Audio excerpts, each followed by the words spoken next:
Okay, hello. Sorry, I was 2 minutes late today. We got Vlad up here. Let's make him a co-host, even though all the people he's blocked cannot attend. Now, usually these spaces, they start off kind of slow, but then by the end, no one wants to quit, and we have to stay for such uh, um, lots of extra innings. So I don't know how to get past the slow part in an entertaining way.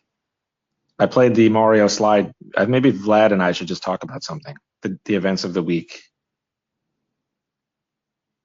Yeah, definitely. I really want to brag about the posters that were in Warsaw at the film fest.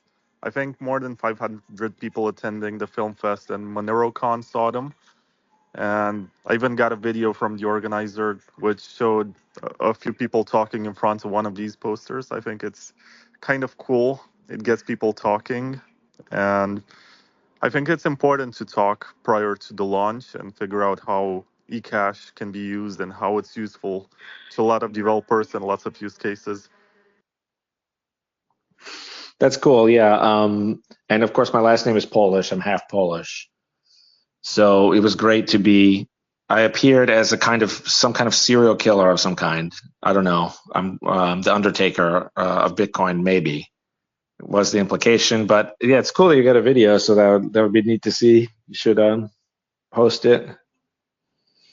And yeah, one poster at a time, one movie poster at a time. Now we have a JCB has requested, so welcome and ask Hello. your question or criticize or whatever it is you want to do. Um, I have the two questions. One, how do you say your last name? Yeah, the C is a TS in Polish, so it's like Storts. It's kind of a little bit like in English, like in America, they have like words like Brandanowitz. That was a character on Parks and Rec, and I think Oh, those end in sure. like C. So it's like that kind of thing. It's so Storts, yeah. Gotcha. Yeah, I'm Polish as well, so I was curious. And I really just have a question.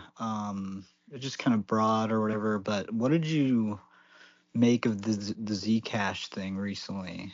Um, That was very dramatic. Well, I think the challenge is to explain why the Zcash price crashed so much. I think because I don't think what happened was actually that bad. We're all living in an age, if you've been paying attention to technology, we're living in this age where everyone is worried about these AI coding uh, robots because reading lines of code is very tedious, and like if a semicolon is in the wrong place or if a C is, this was like the DAO hack, I think was like the word C, it's the letter C was supposed to be capitalized or something and it wasn't.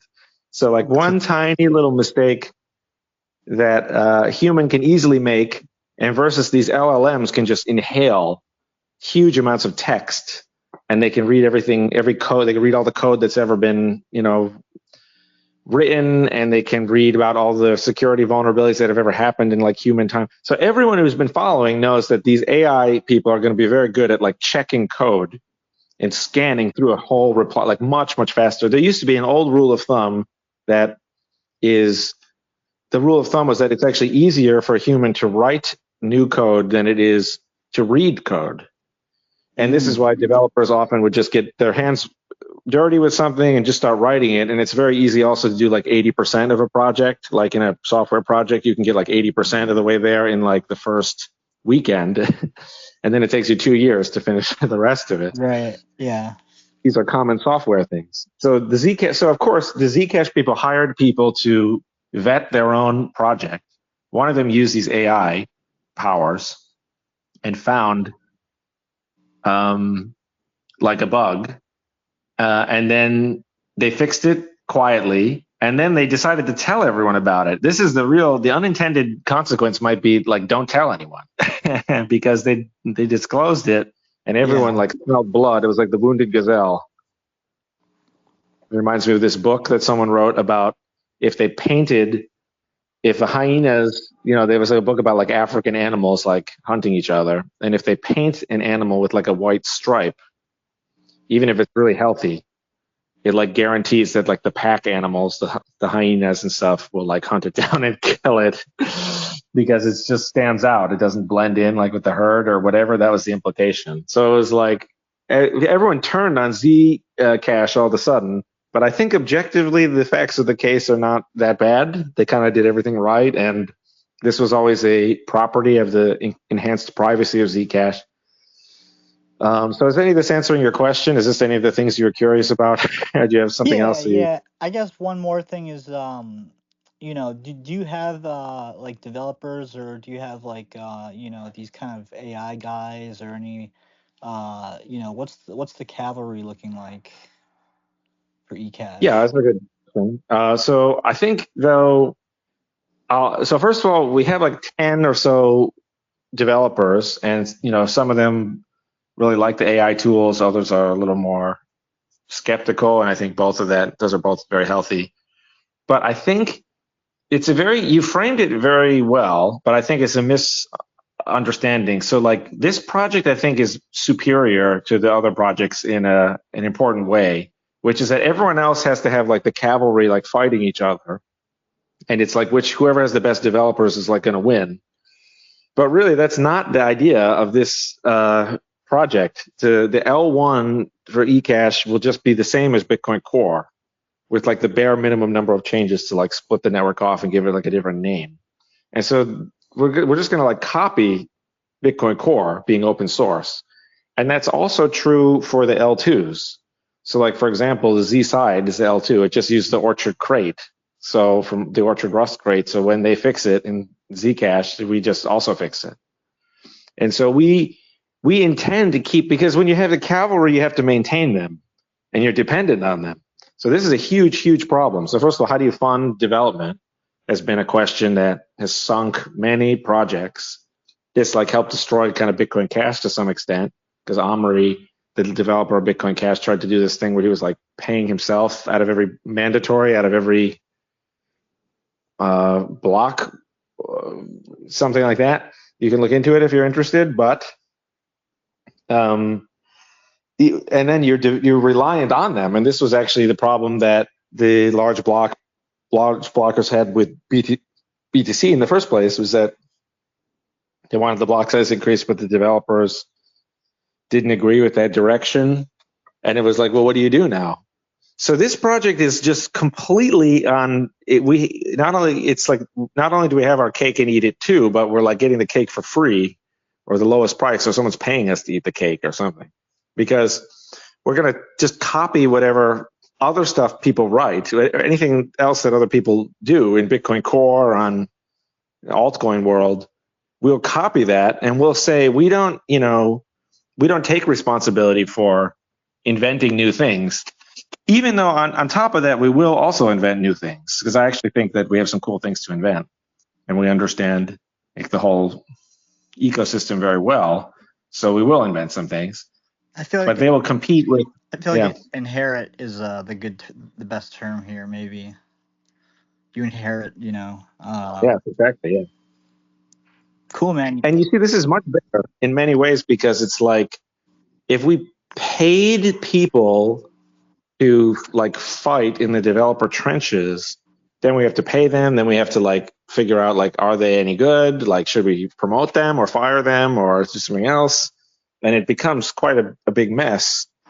Just the fact that the L2s themselves will compete, I think that will actually hold a lot of these people in line. And the fact that BIP 300 allows you to start a new L2, that means that they cannot really conspire to roadblock or gatekeep the project. And then even the L2s themselves, they're probably competing with each other. So as a result, I think this project will have, it'll be sort of future-proofed, and it will have the cutting-edge technology doing with the least amount of effort. So I think that is a very important difference. The cavalry will be fighting for free, I think. Very cool. Looking forward to it. It's a great name, by the way.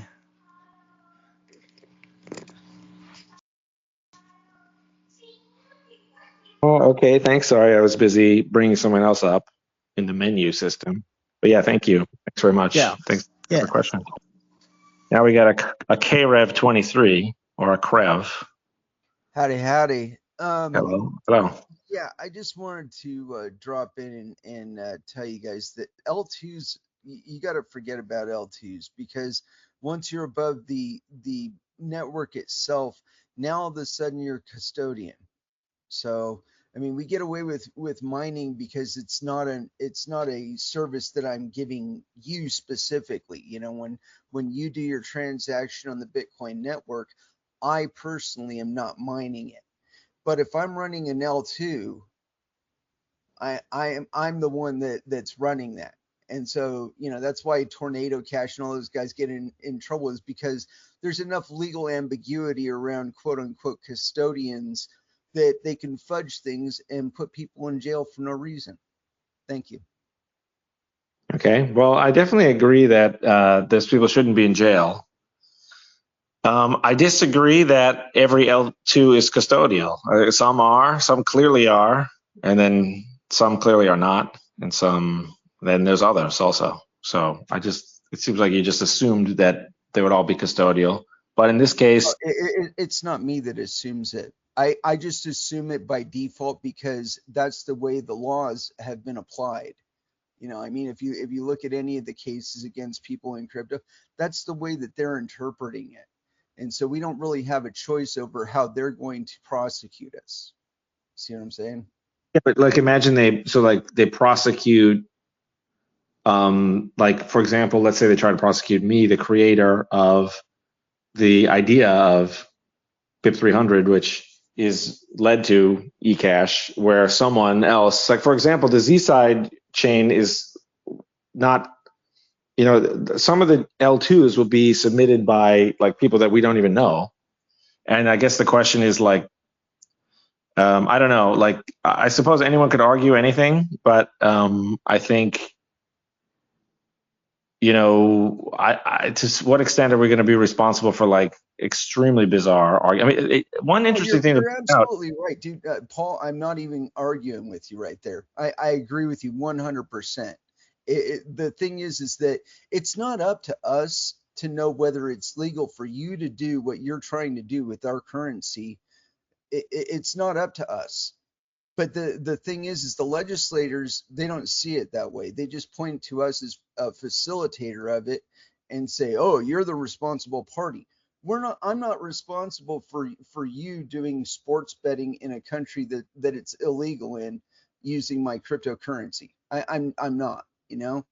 But we can't we can't really depend on them to apply the law as it stands. They will literally break the law to bust us because we're competing with banks who are their primary sponsors. Well, you know, it's interesting that in the early days of BTC, a lot of the developers, this didn't really include me at the time, but a lot of these people, they were convinced that they would go to prison actually for working just for developing on BTC. So they were kind of like, but they ended up being kind of wrong about that.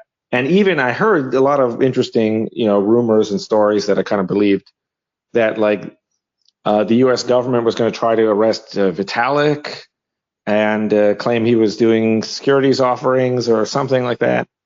And he just kind of like, they couldn't get away. They couldn't do it for a long time. And then the momentum for the case fell apart as Ethereum grew into a bigger project. It would have been sort of too embarrassing or too anti-innovation. So I don't know. I think it's like very unclear exactly what's going on over there in the legal department, for lack of a better word. It kind of seems like if you do the right thing, you might suffer horribly.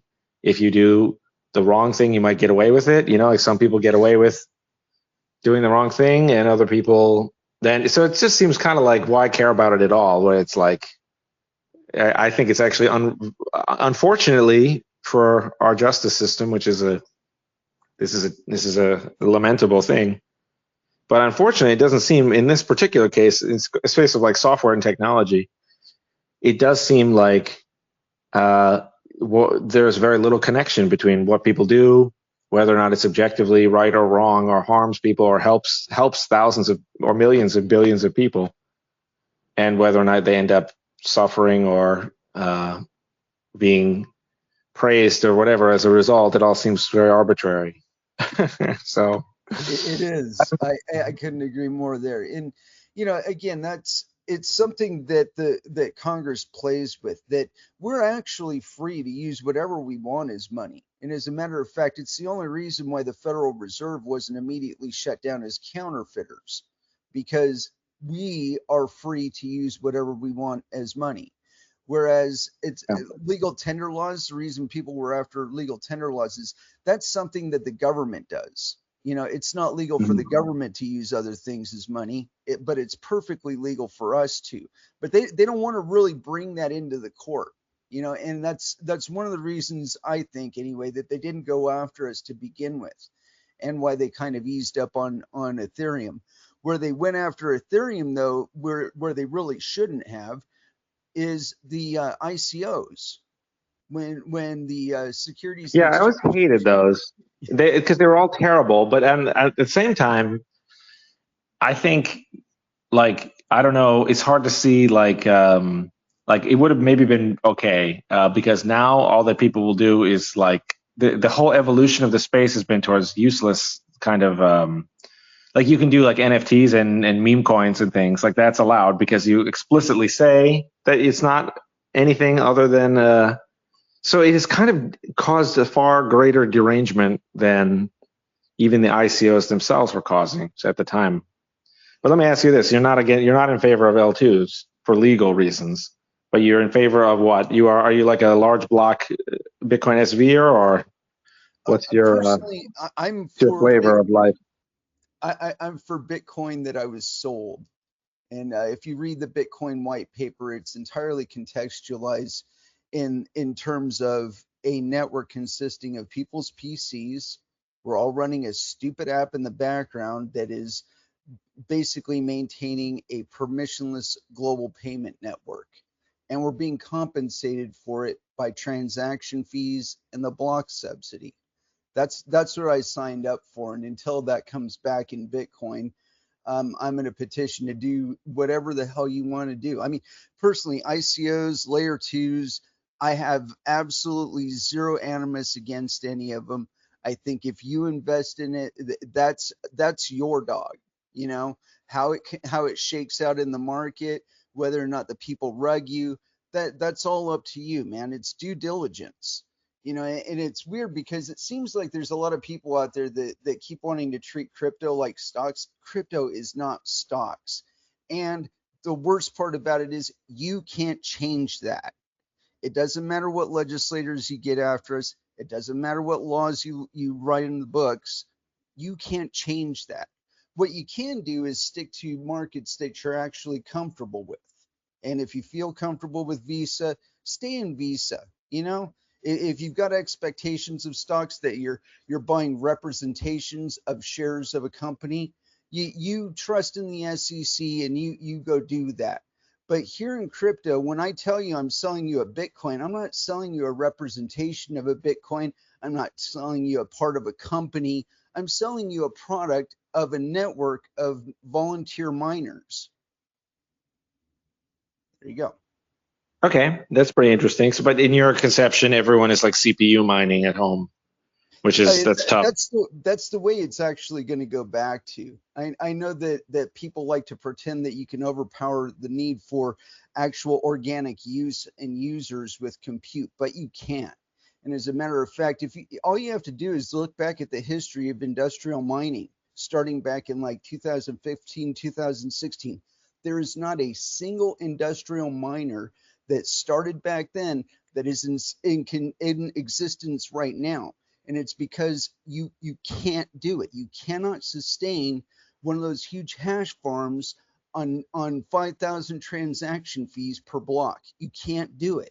You need to increase the number of transactions per Well, I agree block with by that. number of users. Well, I totally agree that we need more people using it, and there needs to be payments, and the payments market is huge, and it's more than big enough to. But yeah, it seemed to me like you were saying also that everyone gets compensated with the fees, not only pays but also receives. That's Did that part of the idea? way that you're supposed to be able to get Bitcoin. If you Well, can't get maybe. I mean, Bitcoin I that way, agree that it's very cool that the mining was half of an exchange, because it was like if you could just turn on your computer, you would pay some real resources and you would get Bitcoin. So that was a very, very cool way of acquiring Bitcoin. But I'm sure you would agree that now it's not possible to mine without at least, I mean, I guess you could get a BitAxe, you could, but dude, it's telling you, not just on a computer. the economics of Bitcoin, they only really support a network whose use and volume of transactions increases over time. If you don't get more miners over time, the network becomes weaker. If you don't get more transaction fees over time, you don't have enough incentive to cause people to mine. But as I said, the economics behind Bitcoin, they will not sustain a limited block size in perpetuity. They just won't. The miners have a choice as to whether or not they enforce the block size limit, and they are going to choose not to in the future.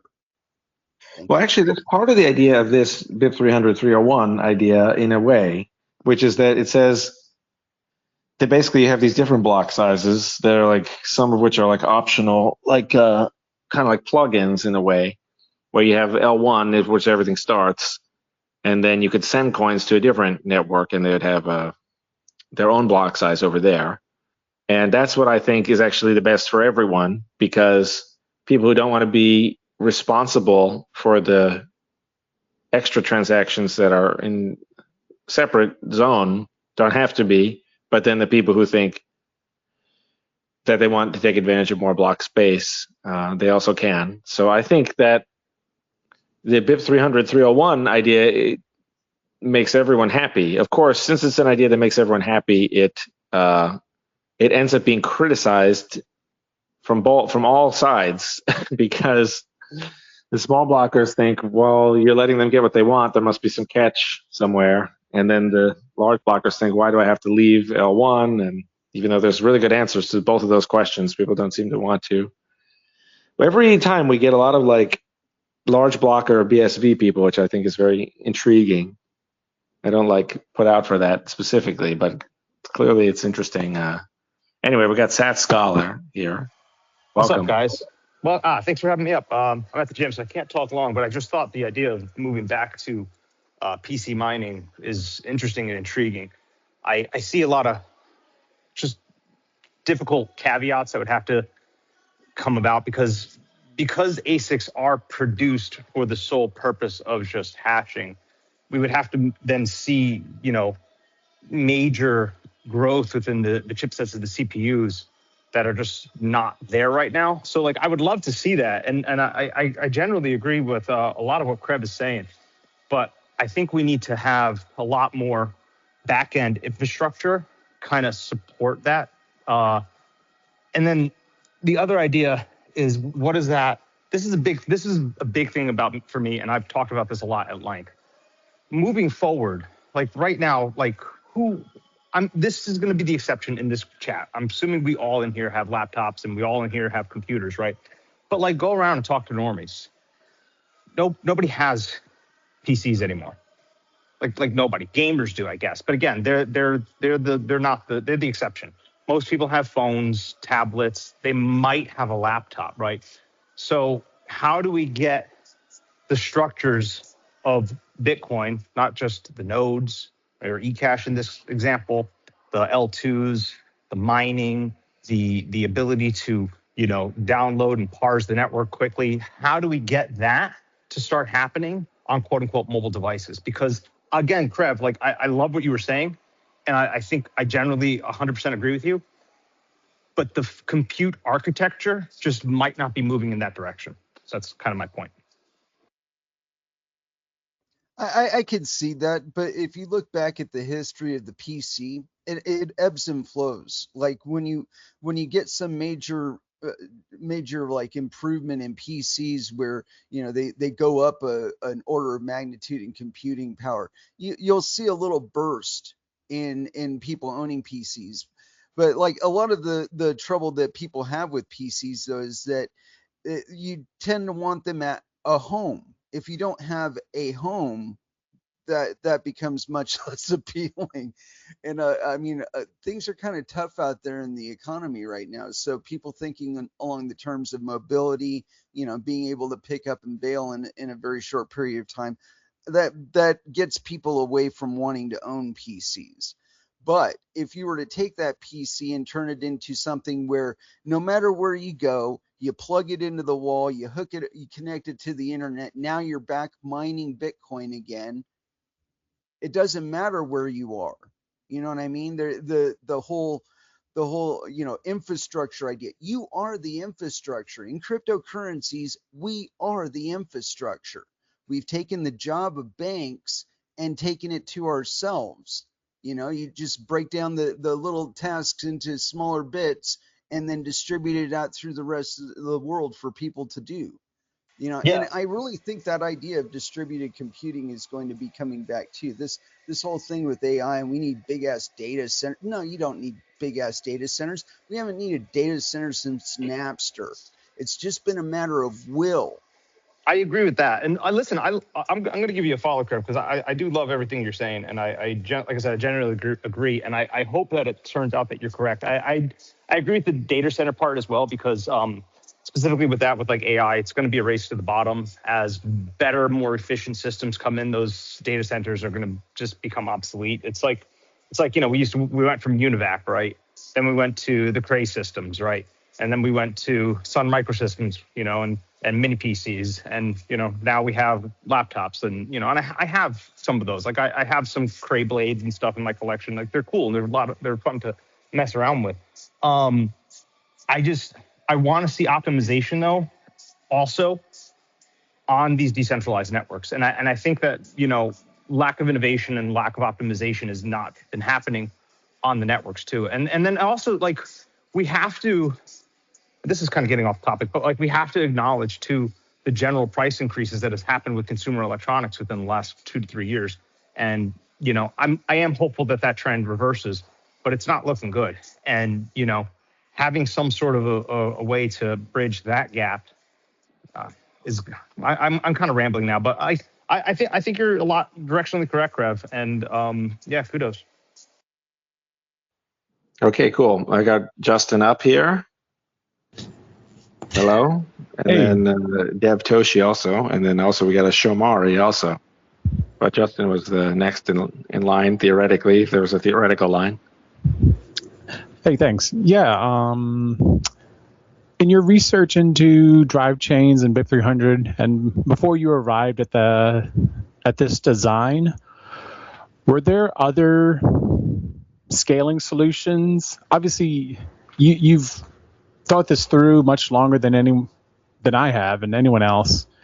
So is there other solutions in your research that could potentially scale to 8 billion people? And then maybe you could also say why drive chains BIP300, 301 is the more optimal versus the other things you've looked into or you've thought about or researched. Yeah, absolutely. I didn't think of the idea of Drivechain and BIP300 as necessarily a scaling solution. And in fact, there is an important sense in which it's not a scaling solution. So this is what the heck am I even talking about? I'm going to try to explain it. Hopefully it makes sense. But really, when I was thinking about it, it was 2015 and it was the block size war. And I was really thinking about one question, which is, can we give both the small blockers and the large blockers like what they want, basically? Is it actually a contradiction? Like it seems like in Bitcoin Core, the block size is either got to be 1 megabyte, which is what it was at the time. It's either got to be 1 megabyte or it's got to be something else. So it can't be 1 megabyte and 8 megabytes. And so that was really the question. And at the time, I didn't even think about it as a quote scaling solution. Because what really I was thinking about for scaling was something like, how can you do more transactions with less? You know what I mean? Like, it's kind of like, I'm not sure if I have a great metaphor queued up for this, but it's kind of like scaling would be taking advantage of the same 1 megabytes to do like 10 times more transactions with some kind of clever way of shrinking the transactions or batching the transaction or having them net out or something. So I was thinking, it turns out this is kind of what Drivechain is anyway. But this isn't how I thought about it. So really, the original Drivechain thing was kind of like at the same level, like the same miles per hour or the same rate or whatever. Could we just staple on 8 megabytes of space that is useful for the large blockers, but optional for ignorable for the small blockers and useful for the large blockers? And so then everyone can get what they want. And I kind of thought of scaling as like something else that would be done in like some weird other way. It's turned out that a couple things over the years, have become clearer. One is that the other scaling ideas don't really work very well. And so like Lightning, I'm a huge skeptic of now. I think it basically won't work at all. And a lot of the other stuff as well has proven to be it looks like the spider chain people, they like closed down yesterday or something. I don't want to like pick on them right after they put their sad message out. But, people have had these other ideas that I've kind of thought they're not that great, like Fedimint or something. So sometimes when people do like Liquid or Fedimint, and it's like they cheat on custody, and they say they would scale the same way that when you just deposit to Coinbase, or like Mt. Gox had like some weird system where you could like send people. So that's kind of cheating. And it turns out Drivechain actually will work. And it turns out Drivechain also, just because of the way the withdrawals are ignorable, Drivechain, like I didn't even think of Drivechain as an L2 like back in the day. I thought sidechains were different from L2s. And now I don't think that at all. I think actually the sidechain is going to end up, when historians write about this like 20 years from now, they're going to have to stop and explain that what was called L2 at the time, it meant a bunch of stuff that didn't work. And then there was also this like one single idea that did work. So some ideas I think are interesting. And I think people will be inventing ways of doing more with less. A third thing that just happened to happen over the last 10, 15 years is different from the way it was in 2015. When in 2015, the bottleneck was very clearly bandwidth. So it was like the block size could only be so large because there was only so much bandwidth, and bandwidth especially of like certain types, like that you're guaranteed to get like a censorship resistant bandwidth or like a Tor bandwidth or whatever. There was only so much like a bandwidth available, and so your ability to download the large blocks and then re-upload them, because the upload speeds were slower than download speeds, very significantly so back in the day. There wasn't like video conferencing and stuff. It wasn't like Zoom. There wasn't COVID. There wasn't work from home. And that also has changed so that now just by stapling extra block size on, you can actually make it to, not only can you make it to something like 50% of the current world transaction rate, but it's pretty clear that just, as in 1 or 2 years, we'll just passively just shoot over the finish line with respect to all of these things that previously would have been the bottleneck resources. And now the bottleneck resource is just everyone's like time and attention and like the software. As soon as everyone upgrades, they'll realize that it kind of does work, or at least it could work. I don't know. There's no guarantee that it will absolutely work out, but it will, at least it'll be, it's not the case where like the bandwidth speeds were so slow that they just made it infeasible for you to have a large number of nodes that processing all these blocks, and such that very few people could ever do. So a lot of weird stuff changed over the years, and a lot of it was unexpected by me. Like I thought the Lightning Network would work a lot better, but I actually, now that I'm older and wiser, I think it will not work, and I think it has become a weird cult, and it has had a negative cultural effect on BTC, and it's contributed to all kinds of complacency and overconfidence. So those are some things. And yeah, I kind of didn't think Drivechain would work as well as it does. It does work just fine. There's no guarantee that it will actually hold up, like in the real world, processing 9 trillion transactions a year, and in a world where there's all these adversarial conditions and people are lying about it and attacking it and people are prosecuting it and so and such and such. So that's a little bit of the story. A lot of the other stuff that's been, because the second part of the question was like, do I think any other scaling ideas are good? And I'm still open-minded that some could be good, but actually, I don't even really know if we need any others, because this one is now sufficient to solve the problem of scaling to 8 billion users. And I think what we should instead do is we should focus on someone launches L2 Drivechain. What's the current state of the art of that technology? And then what people should do is they should say, okay, I'm going to fork that project, that L2 node. It's like a large block size L2 Drivechain node. And I'm going to fork that, and I'm going to make sure that as just a software project, like a software fork on GitHub, I'm just going to try to improve that software. And I think that's what we need to do. We don't need to actually do other weird ways of packing more transactions into the L1. So now we got Krev23 has his hand up. So he has a reaction to that, I suppose. I just wanted to say the scaling issue. You got to understand that the word scale is misapplied here. Okay, like the Bitcoin network, as it was originally set up, was an ad hoc network, meaning that you could come on, hit it, bail, no problem. Okay, that was how it was originally supposed to be. Well, you don't need quote unquote. It still is that way, though, isn't it? I'm sorry, what was that? Isn't it still that way? Oh yeah, for the most part it is. Right. You know, and that's the thing. It's like you need to scale like a service that you're providing as a service provider.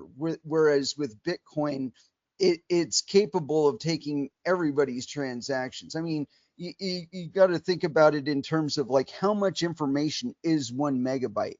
How long is it going to take you to download 1 megabyte? Not very long. And you're not doing it all at once. You're doing it over a 10-minute block interval. So it's not like it's something where if you're out in the boonies these days, you don't have to worry about bandwidth issues because your internet service provider is going to be able to handle it. Like now we have Starlink, but that was not the case. That was certainly not the case in 2009 or something. So and it's the thing, though, 1 megabyte per 10 minutes, but it's 1,000 blocks per week. So it was 1 gigabyte per week. And that was back in 2010, that was a significant imposition on someone's home bandwidth. And it's objectively the case that you could not possibly, and that's even the 1 megabyte limit, which would have been nowhere near. Whose problem is that? It just would have kicked you off the network. Is it Bitcoin's just problem, or is it your problem? Like you can probably do something to improve your internet connection, right?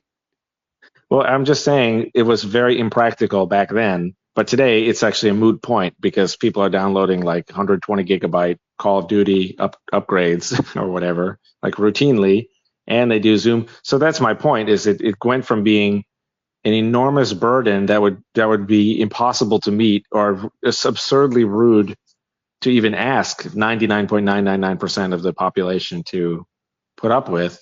It went from that being something that basically, entry, though, dude. That's the barrier to entry, is that you got minimum requirements, dude. It's like Doom, okay? Like, I just wanted to ask Justin if he thought that I was making any progress answering his question. Yeah. Because it was a 3-part question. So, did you have anything else that you wanted to ask about, or did that make any sense, or what?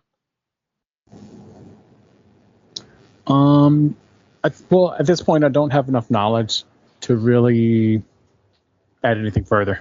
But yeah, I think you did a good job. Okay, great, thanks. Then we had Shomari, I think.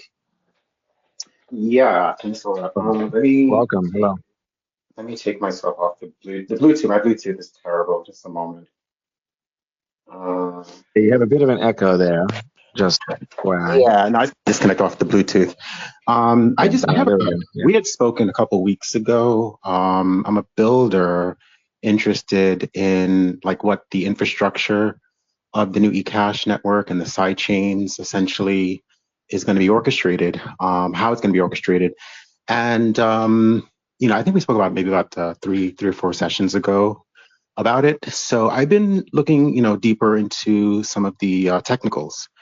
And it's very interesting. Some of the assumptions that I made, I would say, were not really correct. But I'm eager to just kind of get something working so that I could start learning from like an actual build. So I hate to like kind of make this a little technical, but I did have a few issues that I ran into, and unfortunately, I'm not. I don't have Telegram, so I'm not in your group. So I tried to message you through X a couple times. Sorry, I just want to X like very aggressively. It like pigeonholes people into this, like they have this system, which I think is probably a decent one. But basically, I usually don't get people's X messages, so I'll look for them because if you've never messaged me before, it puts them into this like obscure category called requests that you have to like hunt down. This is like I responded to like a message. I didn't DM. Oh, okay. Great. Yeah. Right. Yeah, I'm not like a DMer. But I posted, the issue I had was that the network appeared to reset a couple days ago, like about 40 hours ago. 2 days. Yes. Yeah. And I can't get back on like on the live network. So like it's now at like block, let's say 400, where it was. Yes, I can help you with that. At like 16,000, yeah. So I just want to know, like, how do I get back on the actual network? Is really my question. I will tell you. What happens is, so there's this thing Signet, which has fake coins, and that is an invention from Bitcoin Core, which is kind of useful, and it's like a version of Testnet, but I don't want to go into the details. But basically, Signet is like where people hang out and test things, and that has a specific this thing that you have to put this value in the comp file. Yeah, the Signet challenge. Did that change? It did, and we put it in the Telegram group, so everyone is on the new one. And I just like to also say this is pretty unusual. What happened was we ran the Signet for like more than a year without resetting it, and that was pretty cool. But then we reset it just because it had too many blocks, and we were tired of forcing people to download them all. Yeah. But then we did the bug hunt. We did the bug hunt.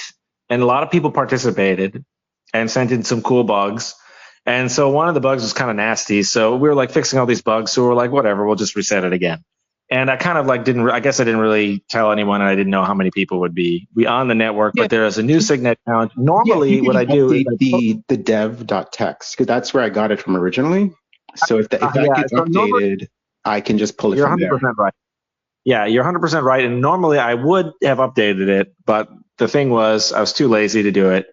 And I just thought, does anyone even look at this thing, this dev.txt? I work so hard on it, and I never figure out if anyone is looking at it. I look at it like multiple times a day. Yeah, because it just reinforces like, I'm just learning, at this point. So like I'm so like still confused, and like that's the source of truth. So like I just have to keep back to it to like just understand like, okay, because like there is some discrepancies like throughout. You are right, but it's not your fault. It's been like the real like gospel for me. So so I appreciate that. Yeah, you are 100% right. When we reset it, I should have immediately when we reset it, I should have immediately updated it in dev.txt, and I'll try to do it now while talking. No. It's not an emergency. The thing is, I just wanted to make it clear, like, and I never thought that someone wouldn't have Telegram because that's my I'm in the Telegram world now, so that's my problem. No, I just want to make it clear that like I am definitely eager to get like a working solution. So like my plan, I have a web wallet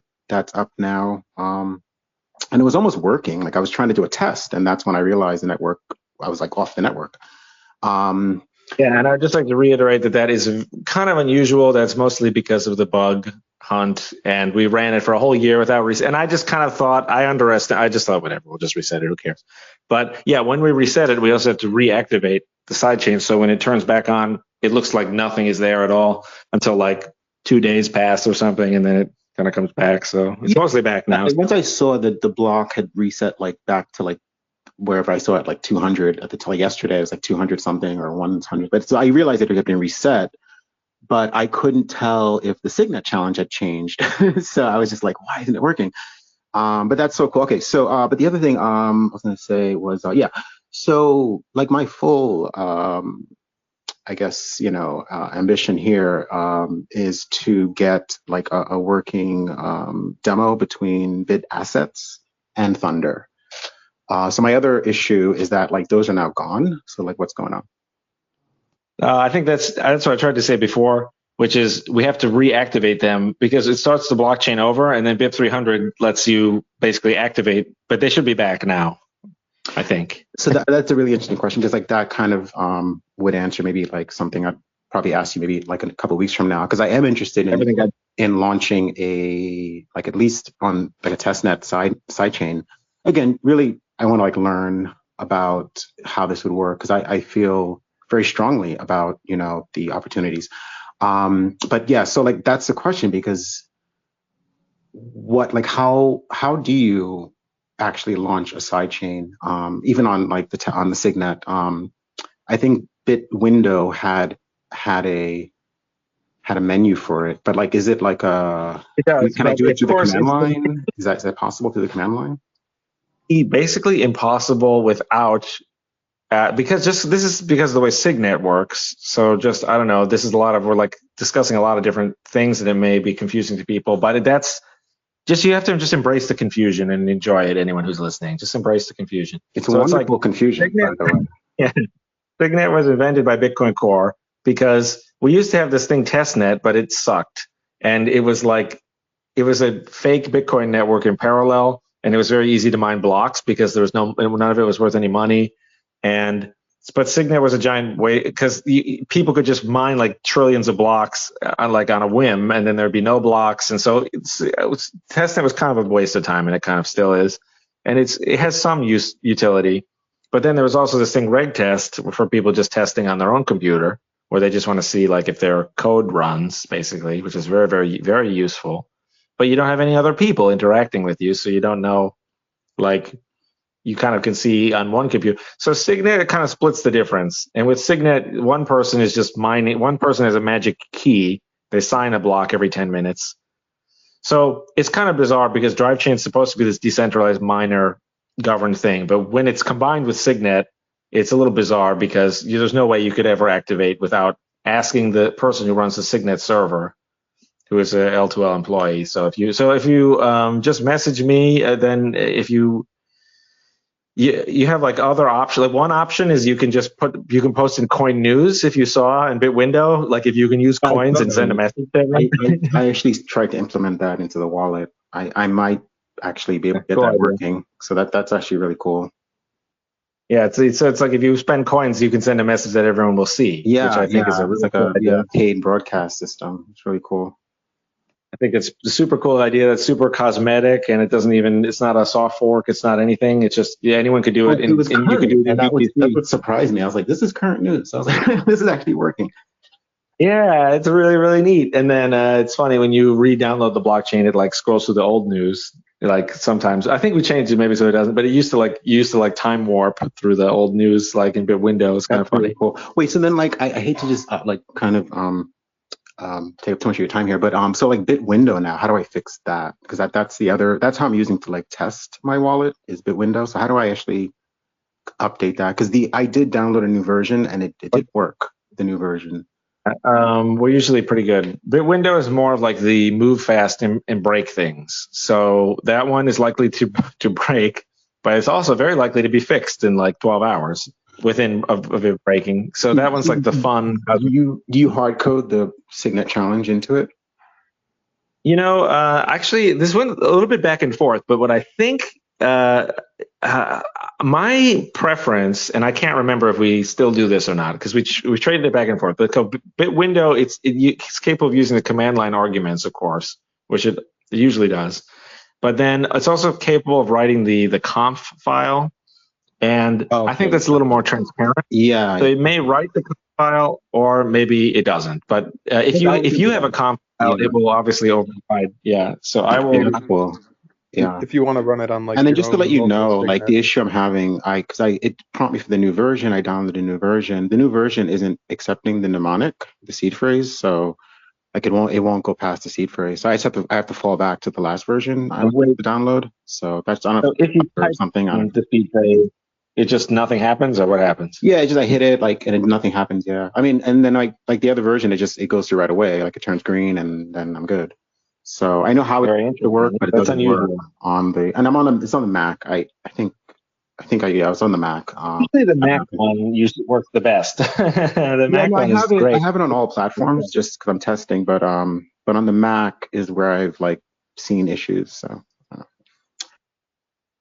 Okay, I'm going in and I'm updating the dev. I didn't think I made the I personally made the dev.txt, but I thought I was like, I guess I had never gotten any feedback of anyone using it. So it's nice to hear that you use it. Maybe other people did. That's why I was kind of like, I despaired of putting the thing, but I'm changing now the Signet challenge, and now I'm that's uploading it. so cool because like I really like literally was just about to test like send coins, and I was like, it's not working. I was like, what's going on? I was like, I did all this and it's not even working. So yeah, if I can actually get it to test and like get it working, that would be really cool. I'd be really happy about that. So thank you. Okay, absolutely. Then we had two other people request. I'm going to try to add them. I think JK was the next That person. dev.txt, that's just in which repo? Sorry, when I go into the menu to bring people up, I can't. So then it's just drivechain.info/dev.txt. So it's just a file. But it is linked. I think if you go to like if you go to like node.drivechain.info or node.signet, there's like a link to it. So there's some way of it being found, but it's, I don't know, Just Anyway, curious I as will. to what Mac. Just curious as to what version of Mac you're running. If I could try to replicate the bug perhaps on my own. Yeah, give me 2 seconds. Let me bring it up. I'll put it in the chat. Thanks. That's all. That's all. I just because I want to see if I can replicate it. Thanks. Bye. Yeah, it's very strange that so early on, and for such a basic thing, importing the seed phrase, which is like, whatever, just like this little translation, that is unusual. So that's a good bug to find. So it's great. We'll find it.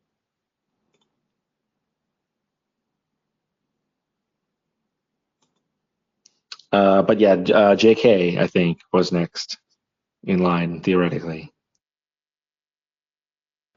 Yeah, I think around I was just wondering into the future, like where you saw a lot of the development going, like being produced by like specific firms who like specialize in it, or if it's like I know at one point there was theorized that I guess like mining uh, companies would sort of take on that role of wanting to be development as well. I don't know if you have any more ideas to expand on that. Yeah.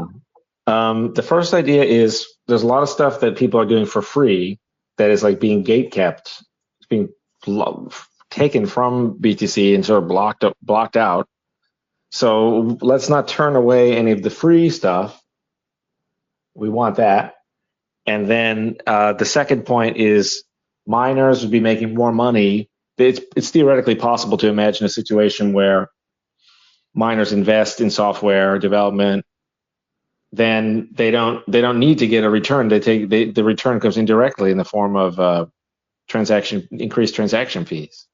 So that could be, theoretically, it might be the mining pools because they're more like specialists. We've seen though, the mining pools we actually see, I think, are pretty disappointing. They don't seem, I mean, with the exception of like Marathon has built out this thing where they have like a media arm and they have like Isabel, they have like specialists like looking into things, like reporting on things. And Luxor, Nick, the CEO of Luxor, he like looks into things, he knows about things. They attend like ordinal parties and things like that. And so there's some exceptions, but mostly I think there's a lot of just confusion and not a lot of collaboration, not a lot of people distrust Bitmain and Pool, I suppose. Obviously, Ocean is kind of a weird dark sheep, a dark horse, black sheep. I mixed a metaphor there, but so we haven't really seen like them form. Like, remember when Michael Saylor tried to form a mining council, but nothing came of any of that. So like sometimes people, okay, like I remember like Pierre. I don't remember who he was working for, Foundry. I literally don't even remember, but it was something like they were trying to produce like stuff to fight propaganda because mining is accused of being bad for the environment. But we haven't really seen like a coordinated effort from mining pools to like advance the cause of Bitcoin. Mostly they mostly seem kind of passive or even inept or counterproductive. So I hate to be so critical, but it doesn't seem as though. So yeah, the idea that they're suddenly going to become like paying for software or something. I don't know, like supporting pure research. Like they could be like the Carnegies, or they could be like Medici family. Like like I don't know. Like I'm not sure if that's going to happen. One good thing is it does seem like just purely for the prestige, you do have a lot of software being written just for the love of it. I think the bigger issue is, can we remove the barriers? Like where if someone sees a problem, someone says, you know what, this line of code should be more like this. Remove the barrier. Yeah. I suppose for the like when there is the fork, will there be automatically like the existing side chains like set up on it, or are you going to go through the proposed process of like sending a message in the Coinbase and stuff like that? That's a very good question. I'm sure we would have to go through the real process, I suppose. I think it would be kind of mitigated by the fact that the difficulty will be very low and a bunch of blocks are just going to like fly forward. So that may either make it worse or better, because I think the smart thing might be to like code in that they must activate, like you have like an additional soft fork like thing where we just say like you must signal for these 7 side chains. That would ensure that they all, even though they take 2,000 blocks, they would like all activate the same day, and it would just be like a one-time thing. So that would maybe be the best of both worlds, because it could also be like one risk whenever you do like you just proof of work mining and all this stuff with the slow 10-minute block time. One risk is that the difficulty overshoots, and then we have to have like 30-minute blocks, in which case it won't take 2 weeks, but it'll take 6 weeks to adjust back down. That is a risk. I think that's probably the biggest risk so far, which is not that big of a risk because you can always like rent hash rate, and you can like there's things you could do. Like if it's really, really bad, hypothetically, this was discussed like a few spaces ago. You could just put out a new client and you say, okay, we lower the difficulty right now. And these have nothing to do with the long run fate. This just has to do with launching a new proof of work chain where you don't really know what the difficulty should be. So these are just related to like starting it up, and it's kind of like once it's up, it wouldn't have these giant oscillations. But the point is, since there'll probably be lots and lots of blocks found very quickly at the beginning, followed by a period of more normal 10-minute blocks or slower, it would probably just race right through those as long as everyone signaled. So yeah, but I think there'll be a lot of chaos at the launch, but hopefully it won't be too bad.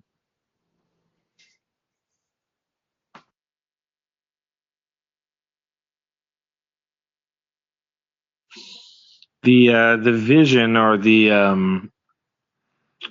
don't know what the word would be, but this project is a long term, like it's betting on transaction fees in the long run. And if that just grows, if we just are in a situation where the transaction fees grow, 10% a year, it will eventually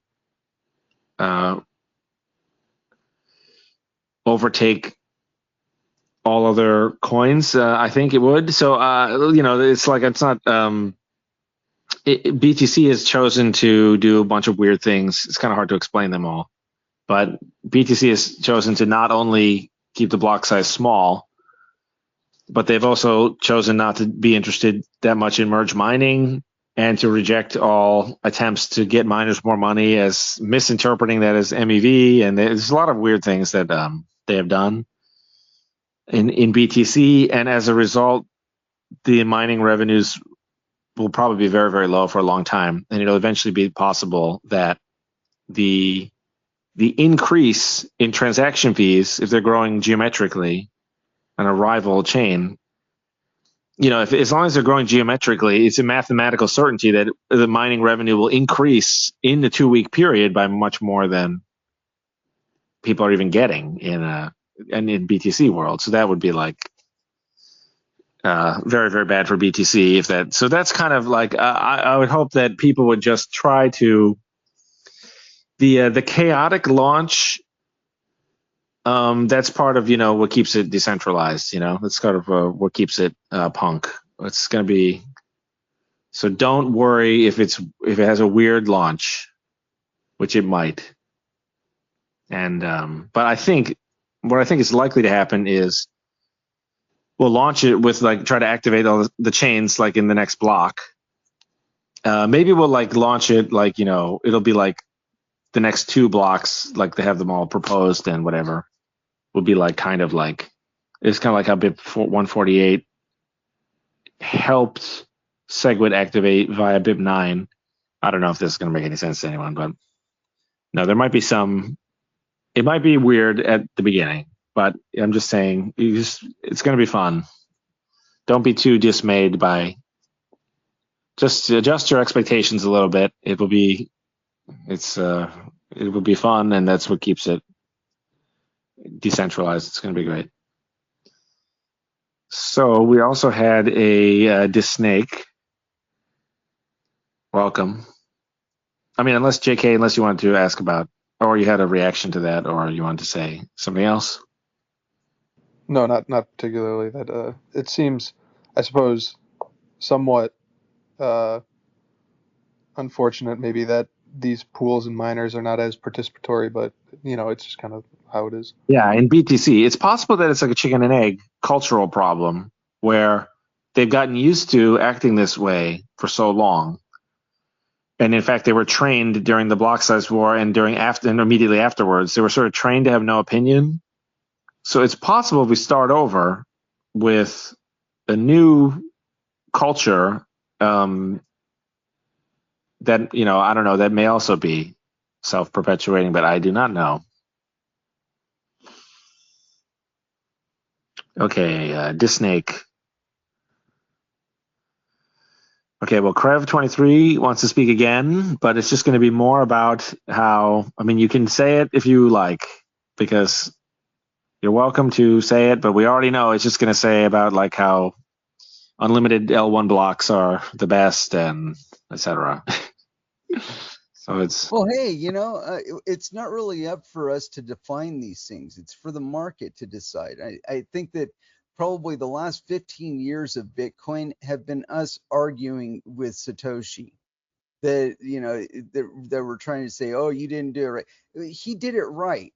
And everything that we've come up with since, He had a 1 megabyte. all the new governance structures and stuff, they all end up failing because they're meant to be gamed. They're not based on objective proofs. They're usually set up on subjective proofs. And it's an objective fact that Satoshi installed the 1 megabyte block size limit and then left. He did not. He did not create the internet's perfect money and then throw a fucking cog in it that fucks it up. I just refuse to believe that. Personally, I believe that he was killed not long after the project started, and that somebody else posing as him introduced the block size limit. Because one thing on that, I've never heard that. You brought up the bandwidth issue with regard to blocks.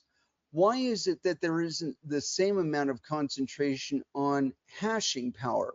because, it's like not everybody can afford a big old hash farm. So, we should be able to keep mining open to everybody. We gave a shit about that with bandwidth, right? Then why don't we give a shit about that with hashing power? It's a good question. And the answer is the full node cost has to be paid by everyone in order to run a node and measure confirmations for the money they receive. Whereas with mining, it doesn't matter if you mine or not. The network doesn't matter to you, and it doesn't necessarily matter if the network is all mined by people who all hate each other or even are conspiring against you, as Satoshi says in the white paper. Even if there's a huge conspiracy, it's more profitable for the person to just advance the chain than it is to double spend usually.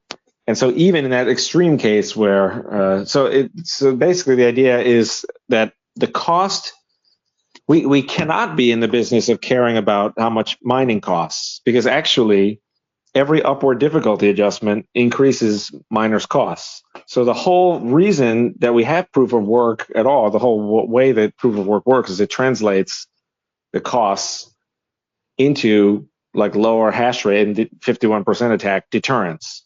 So we actually want mining revenues to be high, and that as the difficulty adjusts up following that, we want mining costs to be high. However, because we get a benefit when the mining costs are high, the cost of 51% attack and denial of service attack, the network is also high.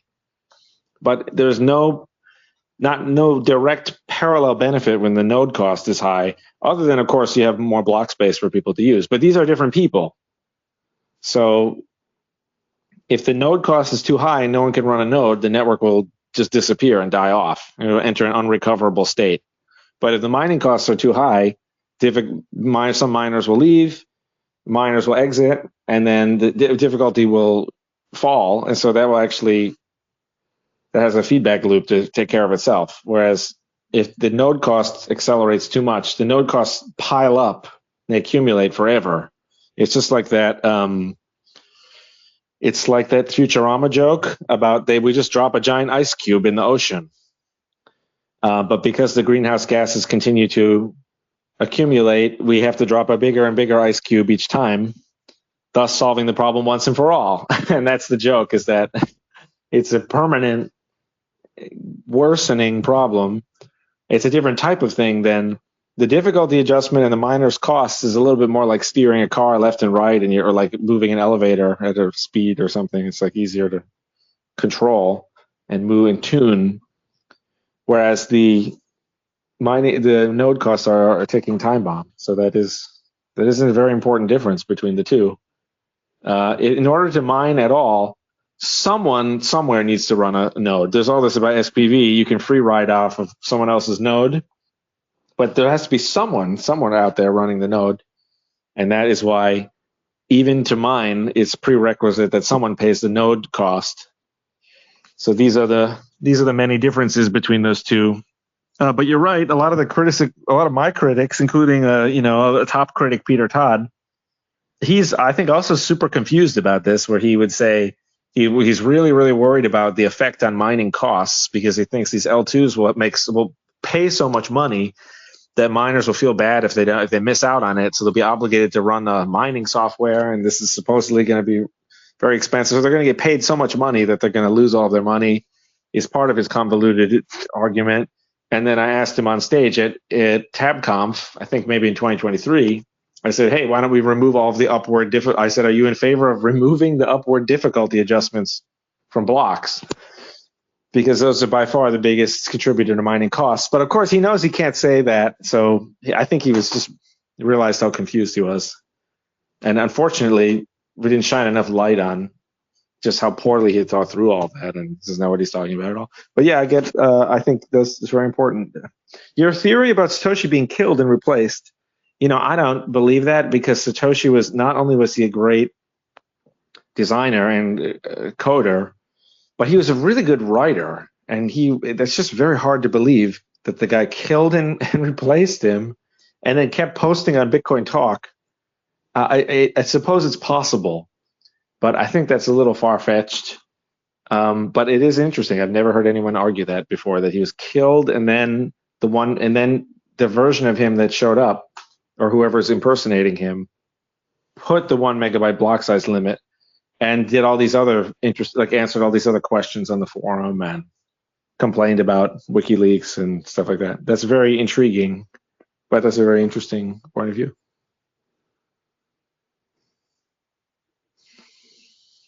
We have a GB with a hand up, so we could go to GB. Hello, can you hear me okay? I can hear you, yes. Perfect. I just had two questions. The first was on drive chains, and the second was about eCash.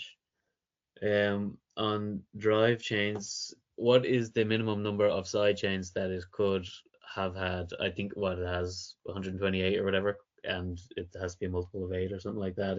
But does that mean 2 or 8? You mean maximum? Yeah. Oh, okay. It's a max. No. What is the minimum number of side chains that, because the max number is what, 128? 256, but it's not really. You could just add like a separate set of 256, and you could have drive chains of drive chains. So there's no like practical limit really. Is there a way? No minimum. There's no minimum. There's right now there's 0. Sorry, I phrased it wrong. Is there a way to move the max from 256 down to 8, for example? Well, it's kind of the answer is yes, but the answer is also like that. The question doesn't make that much sense, because if you think about it, 51, in my view, 51, the BIP 300 is a soft fork. And in my view, miners can add a new soft fork whenever they want of any kind, BIP 300 or CTV or whatever they want. So if the miners activate the L2 drive chains, and they also can ignore them, and the miners can also censor all messages related to any L2. So it doesn't even matter if it's drive chain or if it's liquid or if it's ARC. They can just say no deposits, no withdrawals to this L2, effectively shutting it off. So it's already my view that miners could create a new BIP 300, like BIP 300 with a different name, or they could shut off BIP 300, and they already add and drop the side chains. So if 51% of miners want there to only be exactly 8 drive chains, then that is exactly what will happen. Mm-hmm. So I don't know if that answers your question or not when you say limited. Partially, definitely. I was just wondering in terms of getting buy-in from the Bitcoin community, because one of the issues you hear is it's going to be an absolute shit show if there's all these side chains. Whereas if, for example, you changed it to just be a max of 4, and you're saying it's going to be, Zcash sidechain, Hivemind, and 2 Thunder sidechains or whatever, then maybe, you would be able to get buy-in for if it was a lower amount than. I know you're losing out on the decentralized and the innovation in Bitcoin and that, but in terms of did you ever think about bringing down the max number of sidechains? Yeah, I agree with you that there could be like a flood of very low quality ones, which would like tarnish the brand somewhat, or like the idea. But I also think that's not so bad, because think about it, like either those will all work out and there will be like maybe like 100 and it'll be chaos, but like they'll all be paying some fees and it will just work, which I don't expect. I think for the drive chains to work, they have to be paying fees. So this is another misconception, that I think they have to be like healthy businesses or like healthy organisms. And whereas when the other people design like BitVM or something, they have like some weird other thing. Then what happens is they end up with, I hate to be critical again of like whatever, Citria or of Spiderchain or these other things, where it's like they think that they have to build the perfect thing and then get users. And then they end up with no users. But actually, it's kind of like they're all either the same or even one comes before the other, where it's like you have to build something that people want. And if they want it, then, they'll be paying the transaction fee. You have like something to work with. You have a little bit of a strategic currency to play with. You have like some You got some fuel in the tank you can use to like make something happen. But it doesn't work at all without the users, without the market demand. So either it'll all work out for the tiny multitude of bad, like 100 low quality chains, or it'll only work for 8, and then there'll be a long tail of like failed chains. I think people would like maybe try to wrap their head around like, okay, because it's not like, it's like when you drive down the street, you only see the businesses that haven't failed. But every now and then you see one that is in the process of failing. It has like a going out of business sale, and like every now and then your favorite restaurant closes, and so we accept that sometimes the businesses fail, but we don't see the failed ones because they're gone. They just die off. And so I don't know, maybe it would be fine if there was like 100 and like lots of them are dying all the time, and people would just accept it as part of something being new. But it would make it, it might scare people off of the category. They might think, oh, some of these drive chains fail, whereas Lightning has never failed. Which, good luck with that, obviously. But so it's an interesting idea of, could we limit it? There was originally Matt Corallo, a BTC guy. This is like in 26. No, it's like 2019 maybe. Yeah, it's like early 2019 or something like that. We happened to be talking about this, and he was saying something like that it should make it so that every time a new drive chain is added, it has to go through the Bitcoin Core review process, the code review. And I kind of thought, well, and so back then, BIP 300 didn't have this thing about how to drop or add the sidechain, because it was kind of just like how to do the deposits and withdrawals. So it didn't even have that part. And I kind of thought I had to go the other way, because I was kind of saying like drive chain is kind of a bet against Bitcoin Core being rational. And Bitcoin Core has become less over the last 7 years. The rationality has declined, I think. So I think we don't really want to be gatekeeping them, but yeah, that was another idea. The question is, do they want to gatekeep it to ensure the quality is high, or do they want to gatekeep it for their own like political advantage? Or do they just not understand this idea of you can't make a perfect thing? And actually, if you make a perfect thing that has no users, it's also broken anyway. So I don't know.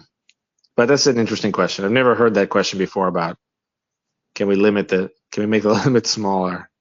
But I think it's an interesting idea. Cheers. And then on the eCash question was, are you reaching out to exchanges to coordinate the airdrop, the allocation, or are you just running the code and then it's up to them? Because obviously they will have giant wallets and they will get big allocations. Yeah, some of them may not actually do anything with it. Exactly. They have hundreds of thousands of coins. We are, but I think we're like, first I want to check out the bug situation. I wanted to do things in the proper order. So first wanted to like let everyone know what's happening, then do the bug bounty contest, which we just did the first one only. So there could still be many more stuff. We wanted to kind of see so that the software is in like a really nice box, wrap it up in a gift wrapped box, because you don't want to like go to them and say, oh, well, hey, we do this thing.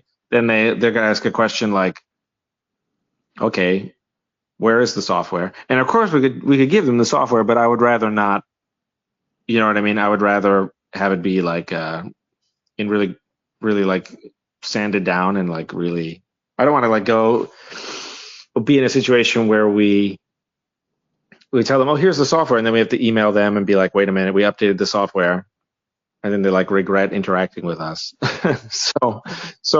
But yeah, I think we're going to build up from like smaller wallets and exchanges and swap services that are very supportive of us, and we're going to just do smaller ones, then get bigger ones, and then like maybe 30 days ahead of the fork, we would then like take another look at like, okay, should we make some kind of huge push for this? I think it's better if we make a more general push first and just see like who can get excited about this, who would invest in this, who would be a user of this, who would develop with this. So we want to kind of build the general momentum first. So you go to the exchange, say, oh yeah, there's a bunch of real people, this whole crowd of real people.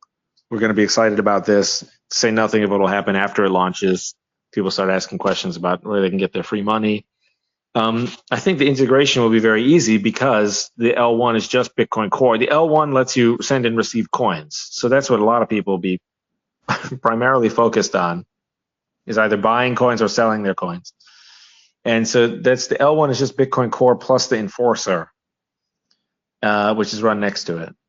And so I think it should be very, very, very easy for the exchanges to integrate in terms of just their costs, like their technical costs.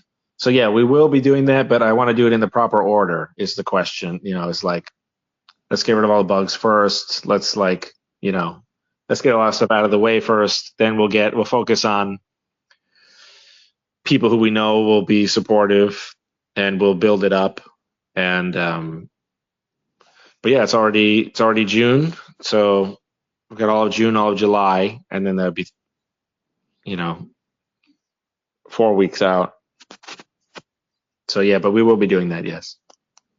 All right, cheers. I did one question just came to me there as well, which was is the on eCash, do the sidechains require 90% of miners to agree to activate them, or is it a different mechanism?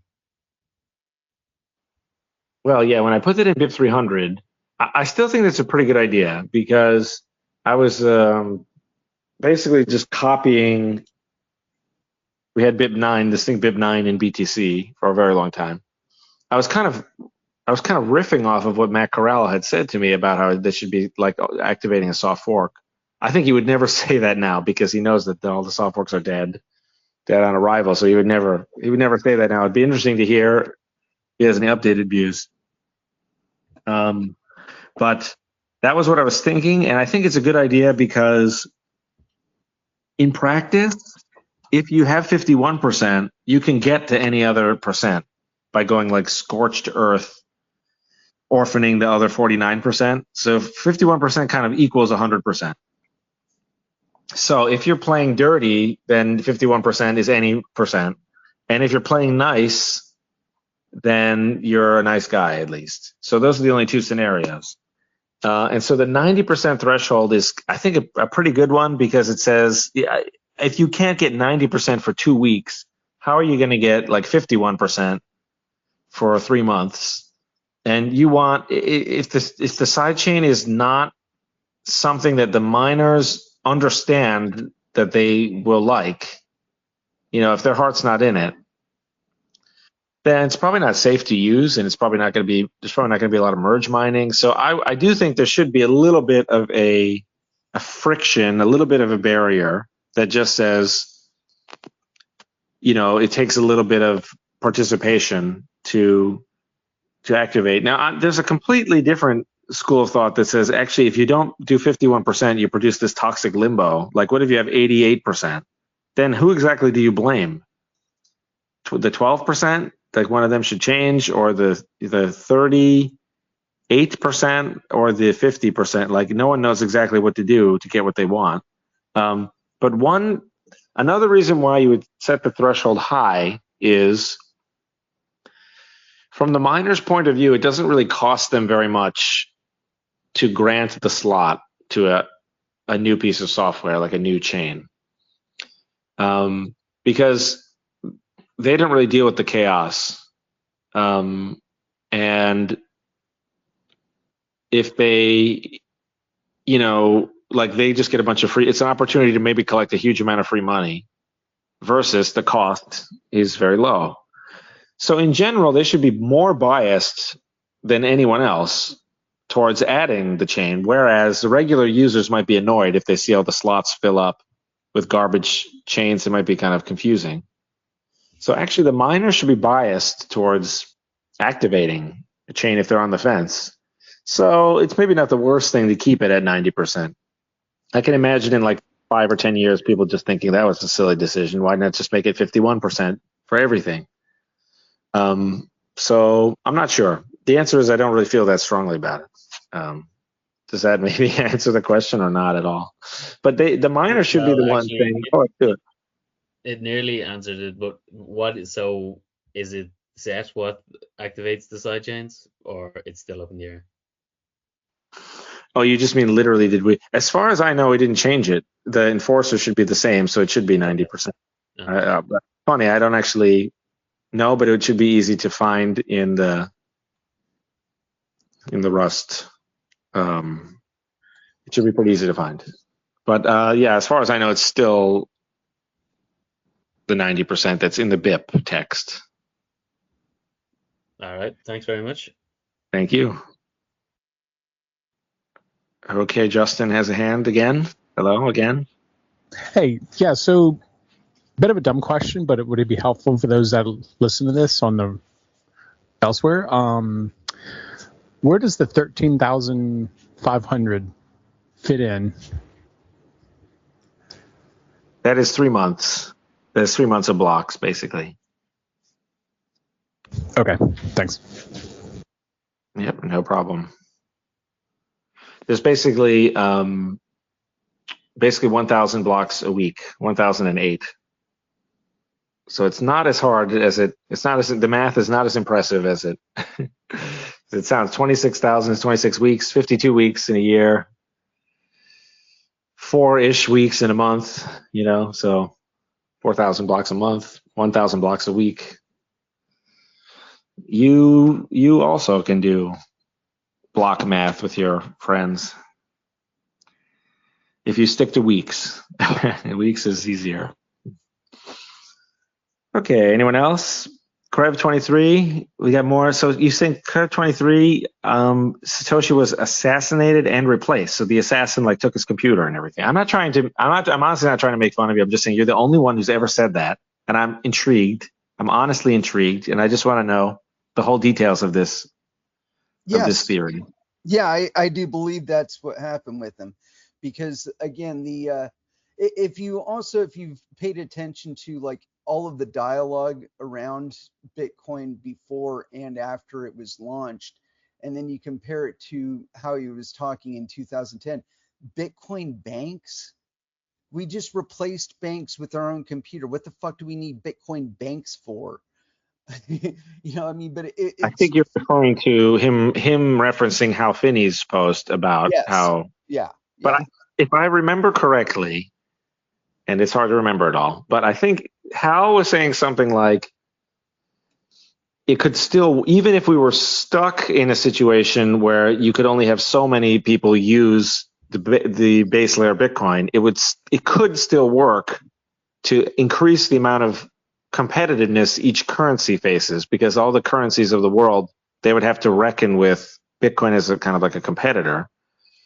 And so I think that Hal Finney's post, I think the post was correct, but I think now it's deranging everyone. I'm sure you would probably agree with me that now everyone has permanently lowered their standards. I don't think Hal would accept. I think if Hal were alive today, Hal would be like, okay, but we don't have to be stuck in that terrible. He was kind of trying to say this is why Bitcoin would still work even in this bad outcome, it would still be great. I don't think he was saying we should aim for the bad hour. We should work towards the bad outcome. But anyway, Satoshi seemed to be saying he was linking to that, and also that economist. And I get this one confused with someone else. I think was this Lawrence, or was it? I don't remember who it was, or I don't remember which person it was. But someone was doing a study on if you had competitive high power money, would the rest of the currency also be competitive? And so Satoshi was saying something like that could work. I don't know if he was thinking that's his vision for Bitcoin. I don't know. No, what do you think? The point I was getting at there is that there's a vast change in reasoning concerning Bitcoin between the time before he launched it and during the time that it was just initially running, and then later on. And the whole introduction of the block size limit, I thought it was contentious to begin with because they set it up to where it would be too late for anybody to even bother thinking about, oh, the block size limit is the thing that's causing the fucking network to get congested and people's transactions to get bumped and all this other thing. It doesn't make any sense to me that he would launch the perfect internet money and then throw in this parameter that completely destroys it. I mean, it's like either he was the first bait and switch scammer in crypto, or it wasn't him that actually added the block size limit. Well, the conventional story that's told is that someone like complained about denial of service attacking the network with, like kind of fake blocks that were very large. And then he was like, oh yeah, you're right. That could be used to denial of service attack the network. So I'll put in this limit, and then people argue about removing the limit later. The limit actually created the situation whereby a DDoS attack could actually be successful. I mean, that's like, I've been saying for a while now that the miners are selfish mining blocks. We're not supposed to be discriminating between transactions. We're not supposed to be reordering transactions. These are the things that banks do. Okay. And later on, if we get much further down the road with this, I believe that the legislators are going to start regulating based on that if you can do anything that causes somebody's transaction to fail or not go through or not be included in a block, that they're going to require you to get licensed and registered. And personally, I feel like this is all part of a much bigger plan to turn Bitcoin into a swift replacement, to where there's only licensed and registered people that are mining it or can mine it, and that the rest of us got to go figure out something else to do. Okay, well, No, that's sorry for interesting. interrupting, but that's pretty much what Fediment and also ARC is. You have these liquidity pools and liquidity providers that are registered and they're legal and whatever that means. So I think to a great extent, I've been thinking about this for a long time. The Bitcoin maximalist thesis makes a lot of sense in respect of making Bitcoin the one currency that succeeds, which I think is beautiful and is very principled in some ways. But at the same time, it's also the most convenient ideology for the feds to capture it. Like if you actually look at the CIA policy for Bitcoin, you're going to see that there is not anything contentious about Bitcoin maximalism that challenges it. So in lots of ways, Bitcoin is not cypherpunk anymore. In regards to the history of block size increases, there is actually in 2010, if I'm not mistaken, a post on Bitcoin Talk by Jeff Garzik, who proposed a client that increased the block size to 7 megabytes. And Satoshi responded to that one and said, don't run the software, it's too early for that. So I think there are all sorts of arguments that you can make. Maybe that, according to Krev's theory, that was the assassinated and replaced Satoshi that said, don't I was run the going to 7 ask him megabytes. about that before we got to Sat. I was going to say, does the theory include, because Satoshi went on to say, this is how we would phase out the 1 megabyte limit. And which a lot of the large blockers hold that up as saying, oh, Satoshi always wanted the limit to be phased out. Listen, this here is talking about how he would phase it out, but that doesn't work if this is the assassin posting that. So I just thought that would be a funny thing to ask, if the assassin is also posting about how to get rid of the limit and putting it in. It's kind of it's an interesting idea. Yeah, but the thing didn't even go. I think what the attacker was planning there is that it didn't go into effect until 2014. And if you look back at Bitcoin's history, it was most popular up until that point. I mean, we had Microsoft doing transactions directly on chain and accepting payments for services and stuff through their website. I don't know how much more institutional you can get than Microsoft. I mean, to me, that's like, a definite example of industrial adoption. The pull blocks curtailed. We had geometrically increasing adoption, which was then curtailed but we don't know what other horrors would have awaited us if we did. Anyway, Sat Scholar put his hand up. So I just wanted to let him. I just was trying to also learn more of Krebs' theory. Like, were you like, what did you, where are you getting the original block size for the chain at V1? It I'm didn't just trying to originally understand like the exist. history of your. There was no block size limit originally. And if you read through the white paper, you notice the lack of a book telling you what to do when the blocks are full. That's where we've been at since. Okay.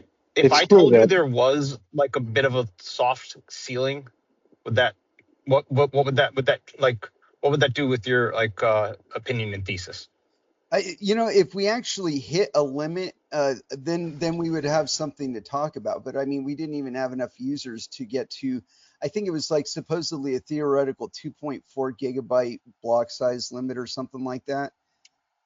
A little smaller than that, but there was an effective like soft cap on the sizes of the blocks that had to do with the message, when the message transaction was sent. So there was limits to the sizes that there's a of the 32 effective byte. I transactions. think it was a That's correct. 32 It was meg. 32 byte.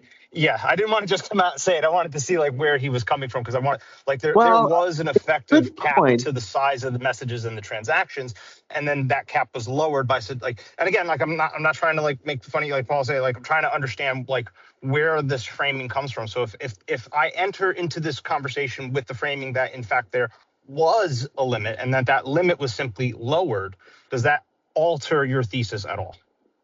No, not at all. I think Okay. if a miner today was running 0.1, I mean, they would lose out on a lot of fees. Oh But yeah, they would be destroyed. they could still mine blocks of any size they wanted to. I think though they can't run. I think it's version 6 or 7. I can't remember which one is the last one that you can effectively run. I would have to check and see which ones because I have some of like the original versions still online, and I'd have to check and see which ones they actually are. I think What's this is that? what you're referring to, is that some of them don't even actually synchronize with They the. don't. That's correct. Oh, They don't. Yeah, like you don't, V1 will not synchronize with the network at all. Like it just doesn't work.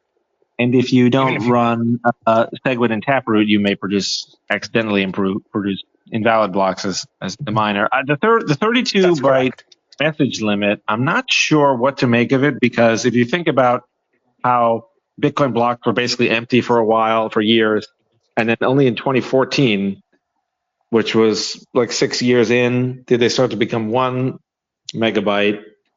I don't know if maybe he just thought 32 was just like really, really big, and you could like stitch different messages together. Maybe even that, even though there was always a kind of a 32 megabyte block size limit, sort of.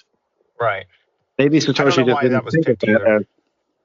Maybe he just didn't think of that as a limit. Like he just thought, well, I just have to, it's like when you declare like an integer or something, and you just kind of pick something that you think is like way bigger than you.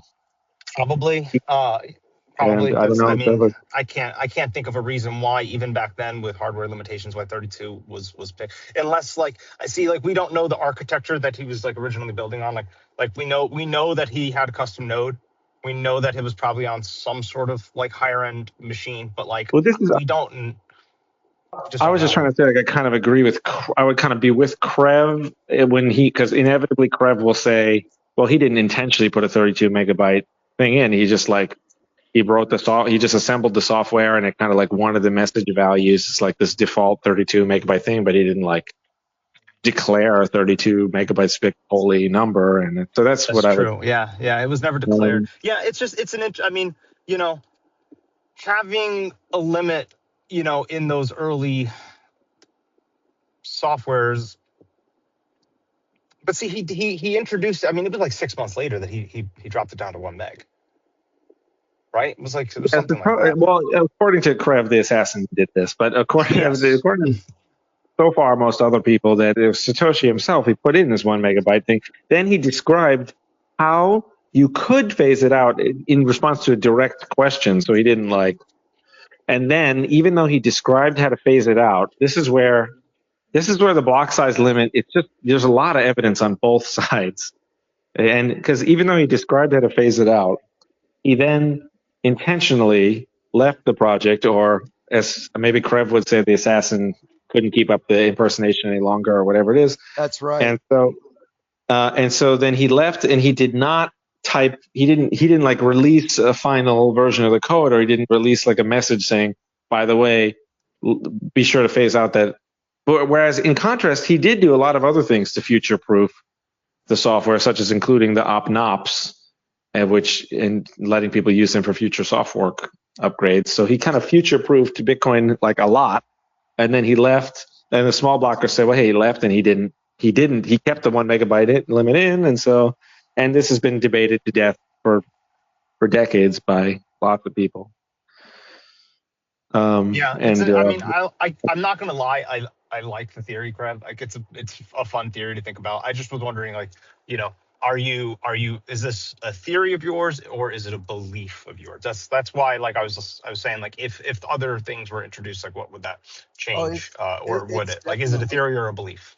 It's definitely a belief, mostly because if you were to read the Bitcoin white paper, it's fully contextualized in terms of PCs.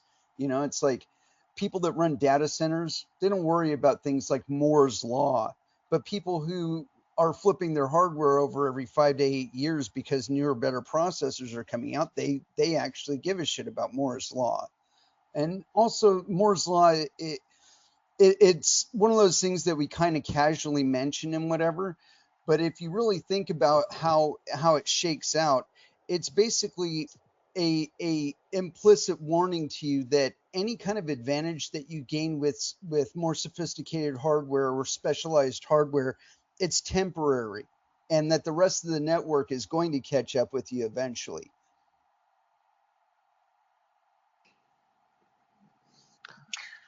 Okay, that's interesting. Let's ask if any of the audience, though, wants to go back to, because we've only got 16 minutes left. So if anyone has any eCash hard fork, eCash.com hard fork questions or other questions, Yeah, Paul, super quick. I just wanted to let you know I did put the versions of the Mac OS bit window that I had issues with. So I think it was like .77, which is what I'm using, and it's working. And then I think .113 is where I first saw. Were you copy pasting? No. Or were you entering that? Because I was just sending that to the guys. And yeah, I even put a screenshot in the chat. But no, even if you just generate wallet, like, it's the same thing. So it just gets stuck. It just spins and does nothing. And then, as I said, on version 77, it works. So I see how it's supposed to work. It clicked and it loads the dashboard. So so it's definitely like an issue. And then I just saw there's a new version, .114.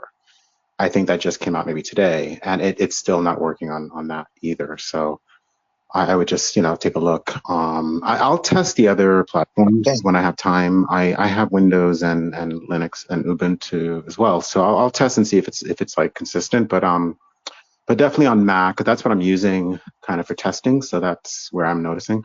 But yeah, I sent a screenshot just so you can like visually see the screen that I'm talking about and confirm. I'm sending that to them right now. So thanks for that. No worries. And I have to run soon too. So I want to thank Paul. I want to thank everybody else here. I want to thank hold on one second, guys. I'm sorry, I'm driving too. Like an idiot talking and driving on the phone. Bad. But that I know I am bad. But I want to thank Vlad. Thank you, Krev, and thanks everybody else. Really appreciate being here. Thank you very much. Okay, great, thanks. And thank you for your bug report. I just wanted to, I didn't think I got an answer. When will Thunder be back? Like, when do you estimate? Maybe back now? Is it back or no? I mean, I don't even know. I'm still bringing my node back online. You could go to a node. Oh my God. You're saying like today? Yeah, that's fine. As long as it's like expected to be back today, that's cool. Like, I just wanted to know if it did like days or whatever. I don't know. Is you go to node.signet.drivechain.info, if you can remember all those things. And there's if you click explore, there's like a thing that shows up. It's my favorite screen. Yeah. So go to node.signet. drivechain.info, and you can also go to like other. But you're talking about the screens. sidechains screen? If you go to Explore, it will show you how many other chains are up and how many blocks they have. Yeah, I'm and when looking the at last it. one- Main chain shows height 334. Last block 7 minutes, and every other side chain shows height 0. Oh, interesting. I think they must have activated, and maybe they're not being mined. Yeah, I'll check that. Is again, it's very maybe it's just not unusual. on the maybe it's just not on the front end, but I'm going to be running some tests very shortly, so I'll know very soon if it's actually running on the back on like the actual network is running. Okay, we'll have to turn it back on. I will message. We'll get it because I just want to reiterate that we actually ran it for like more than a year without having it. I saw shut the off blocks. at all. Trust me, I sent you I sent you a screenshot of the before, and so I know. Like I believe me, I trust you because I saw the blocks. So I was like, where'd all the blocks go? Because I have a screenshot. Now we reset that it shows because me of bugs before the reset being found. So yeah, I saw there was like 16,000 blocks. Back on. Yeah. Okay, thanks for bringing that up. I will message about that. I think they activated. If that's expected to launch today, is that like all of them? Because besides Thunder, I would really appreciate if Bit Assets was back up. So are you expecting all of them to like come back at the same time? Well, let me think. We have various things tracking. Let me see. I think, they all activated at 8 a.m. roughly this morning. But then I guess no one's mining them. I expected that. Okay, that so might we'll still get work. that mining turned back on. Yeah, like I said, it's really Signet LDL1 that I wanted to. Oh, it actually is possible. No, never mind. This isn't possible. I was going to say, but never mind. I had a different idea. No worries. I appreciate you getting the Signet challenge because that's working again. Like I'm back on the live network. So I should be good. And if I have anything else, like can I like post to the GitHub like an issue? Would that work? Yeah, absolutely. Yeah. Okay, perfect. So I'll do that. I'm going to do some more testing now because yesterday it just hit like a brick wall and everything just stopped working. But like I'm pretty. Yeah, that we cut it off. No worries at all. I mean, it was a day, so that was fine. It wasn't like a week. So I'm back up now. I just want to finish like what I was doing, and then I will definitely post in the GitHub my findings. Okay, great. Yeah, people found some great bugs to enter the contest. People use very interesting techniques, and so we were like, "Well, we're fixing all these bugs. We'll just reset." So that's fine. So all right, we got a Joe with a hand. Hello, Joe. Hey. So just actually related to the block size questions, but more Drivechain eCash related. I do really think it's realistic. Like, obviously, I'm a huge fan of the project. This is a minor criticism. But the block size reduction, don't you think do you think it's realistic that exchanges are going to list separate sidechains, which themselves might have different exchange rates, if the block size is small? And because people to move back to okay, yeah, go ahead, you get that. Yeah. I was going to say you're thinking like very few people would use the L1, so they have to list Thunder also. Well, very few people can. If fees are relatively high, at least the arbitrage would be to go back to L1 from Thunder. Let's say you get onboarded to that, then you have to go and peg in. So that's a fee, 1 or 2 transactions on L1. Then you get your other coin. Whereas obviously you can onboard directly into each sidechain, but the exchange rates might be different across them, just to account for this arbitrage of going back to L1 and then pegging in and pegging out and everything. So yeah, I agree. Like it could be like 99 cents on the dollar. So I think the exchanges probably would. At first, the exchange would probably be thinking like, okay, this is a BTC airdrop. A lot of people want to dump the coin, and a lot of people will be thinking like, where's my free coin? So that's kind of like what the thinking would be for L1. and it's a new project, and so I think that would be part of the L1 thinking. Then if the L2s were popular, and in fact if they had lower fee, similar to how BTC, like Kraken added the Lightning Network, like to deposit and withdraw from Kraken. Yes. And like some people did Liquid, maybe, I'm sure. So it would kind of be a little like that, right? It's basically the same thing. Instead of running, like Lightning they have to do the whole Kraken Lightning integration.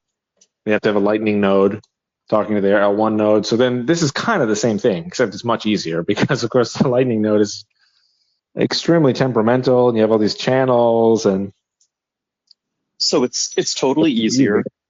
Yeah, I agree with that. Although, like by the same logic of how do you onboard everybody to the L1, you would still think we would probably be saving in our L1. So we need still at least like one transaction per person.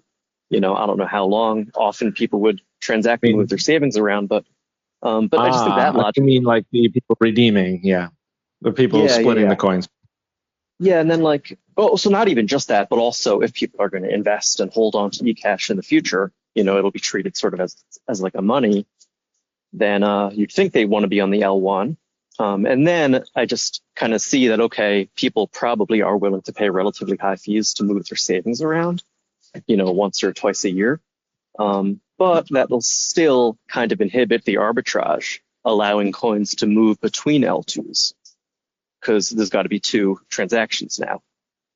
So I just wonder if it'll look a little bit ugly if we undershoot for block size. Well, if it's 2,500 or let's say just 2,000 transactions per block right now, and then it's 1,000 blocks per week. There's 2 million transactions per week, so it's kind of a lot. Now, I think I agree with you. Like when I was kind of like really proud of myself when I thought of this idea. Oh, we'll have the smaller block size. This was back in people cared more about the block size. I think now, if anything, everyone is like, I don't know what the word or how to explain this would be, but like it's kind of like people want to push the envelope.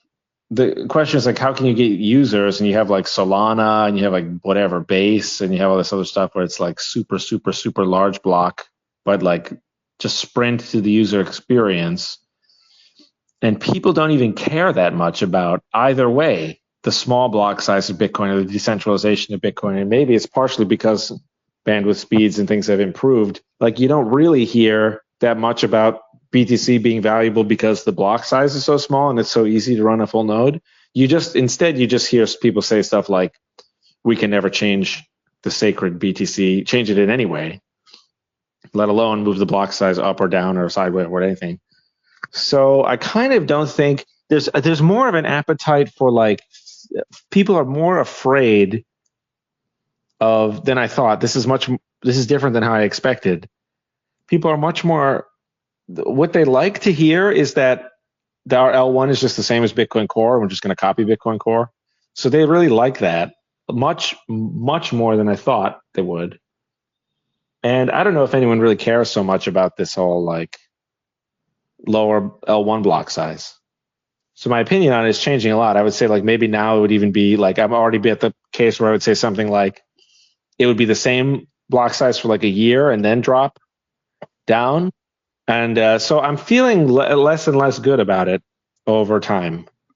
So you're right to complain about it, I suppose, because I kind of think now it's like no one will even care either way. And so right. Whatever. Yeah, just like my two cents on that is just like I was a small blocker back during the block size wars, but I think it's kind of a threshold thing. And I think it's more about, do we want to always accommodate more usage and then just commit ourselves to always going up?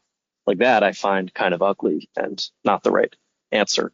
But like for now, yeah, like does lowering it actually attract more people? I don't know. I kind of think 1 megabyte or whatever it is as Bitcoin right now is pretty small and fine. And then I just worry about UI sort of, what happens if, like I want to be able to transact on L1. You may not trust the L2 all the time. And then having the onboarding have to be you onboard to Truthcoin, to Bit Assets. So each exchange is going to have 4 different L2s that are then going to be expensive to move between. So they might be different in price, more than 0.99, but could be, a little bit more than that, just because like if you have one arbitrager moving the coins for you, I think he's still going to have to make a lot of outputs. So I think his transaction fees are still going to be high. Like ultimately somebody's going to hold the L1 coins. So it could be quite a high transaction fee he'd have to pay as ultimately the coins have to end up in different UTXOs on the L1. So my math is kind of like, well, there might actually be quite a big difference between the L2s, but I could be wrong there though. I think another reason to not change it is a kind of a part of the idea of my conception of how a hard fork would be most effective is that it's like a very pure experiment. So it's like a scientific experiment where we're going to try to like control for as many things as possible. And you wouldn't want to be in a situation where you have to like explain or justify or whatever. Someone says, oh, this is happening on BTC and this is happening on eCash. And then someone says, well, that's because they changed the L1 block size. And it's like, maybe it's just better to just keep everything a carbon copy, identical, so that it's only a referendum on basically like BIP 300, the technology, and not anything else. And maybe like we don't do like too many experiments at once. To some extent, it's inevitable, of course, but so that's another reason to maybe just not do it, because it's very easy to just not do something. It's also like I thought it was cool. No, yeah, I like it too. For as far as like messaging and making this point, but it's also kind of like, well, if 1 megabyte isn't enough or whatever, it's like an inherited problem. Bitcoin's got the same problem. Why do we want to start to compete on multiple dimensions?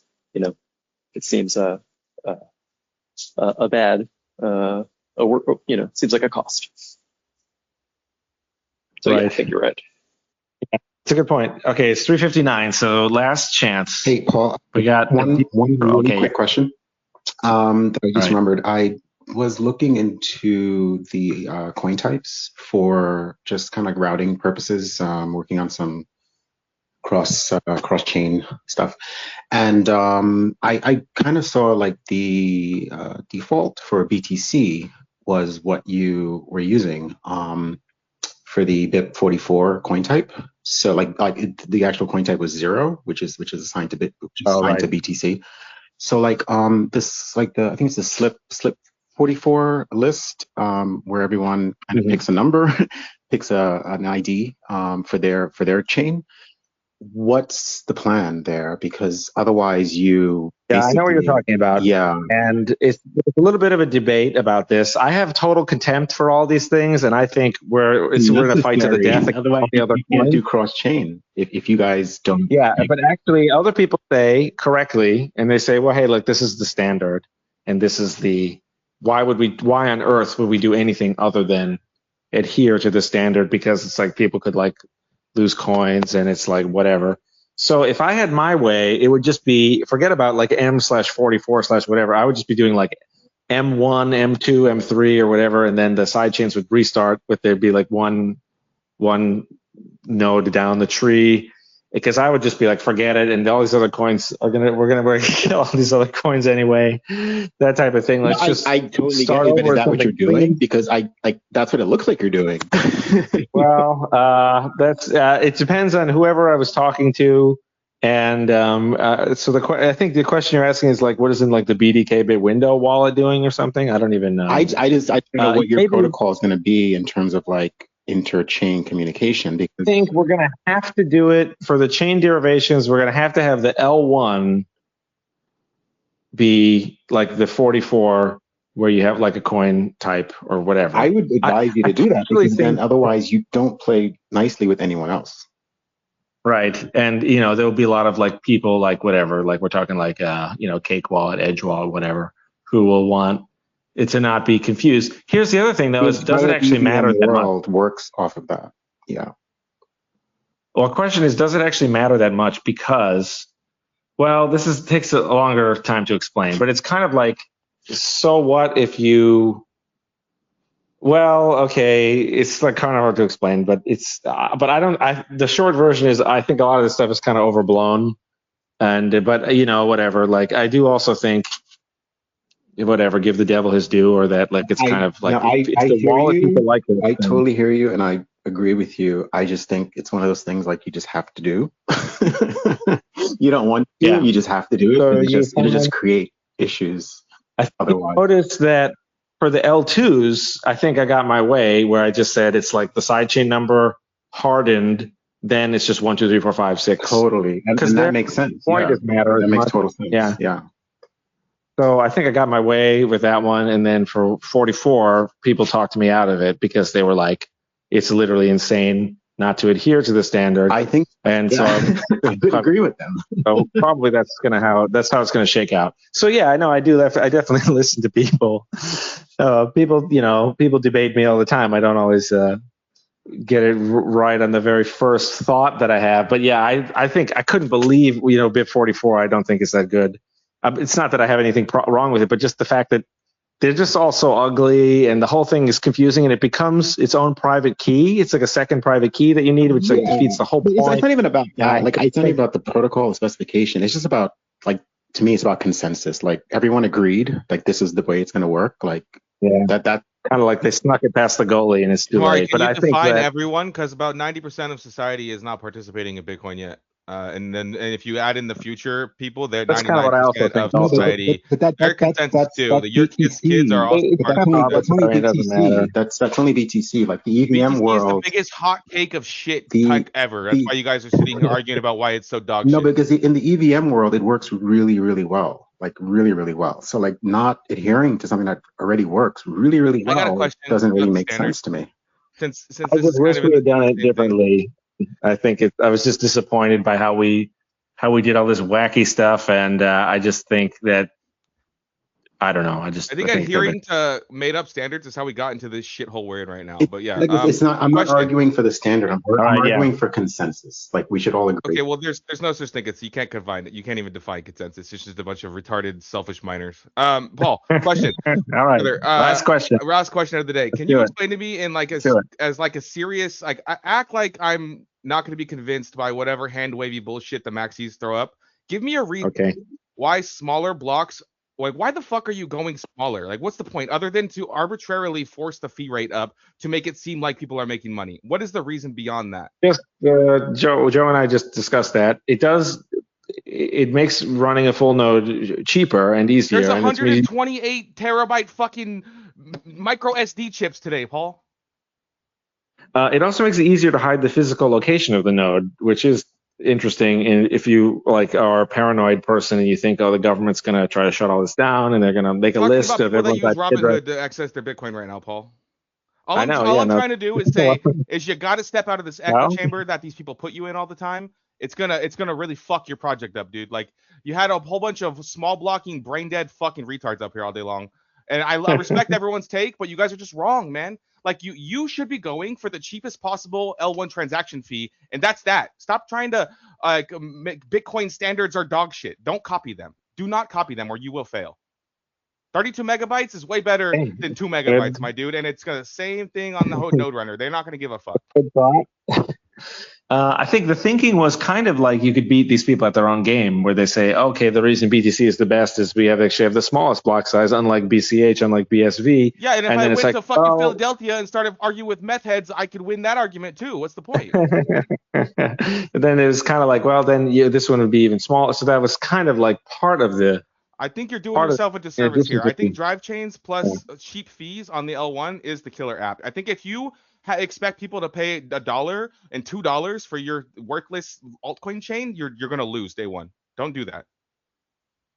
Okay, but there are still two arguments to have very small blocks. No, stop arguing with fucking retards on Twitter too. Jesus I am a Christ. retard on Twitter. Okay. Yeah, that's what I'm saying. You guys spend all day long arguing with Just the dumbest because you scream motherfuckers louder on doesn't CT, mean that dude. you're right. There's the I am research right. by Nick Szabo I did and this 7 Elaine years Wu, ago, Paul. You're gonna which make all the same actually mistakes listening to these broadcast fucking transactions retards. with short radio waves that were used during the Cold War. So Yeah, that's nobody's really ever awesome to gonna be do able that, to Vlad. sync your Not a nodes single person even ever in a picked up situation that. where you don't need the internet. That's very cool. Nobody's It's ever really gonna do fun. that. If that's the I'm a big case, fan of that. your whole family is dead Secondly, in a ditch, there's and we're the all issue at of nuclear war. incentives. Why would anyone use any of the big block side chains that if is you already absolutely- have a main chain that has high throughput? It makes no sense. There is no high throughput. What are you talking about? Show me where is the high throughput in the room with us? No, but that was your premise that the L1 should have the high throughput. No, you're in your chain. I'm telling you, you're gonna cuck your entire system by expecting people to be paying dollars for a worthless altcoin. Technically, that's just the truth.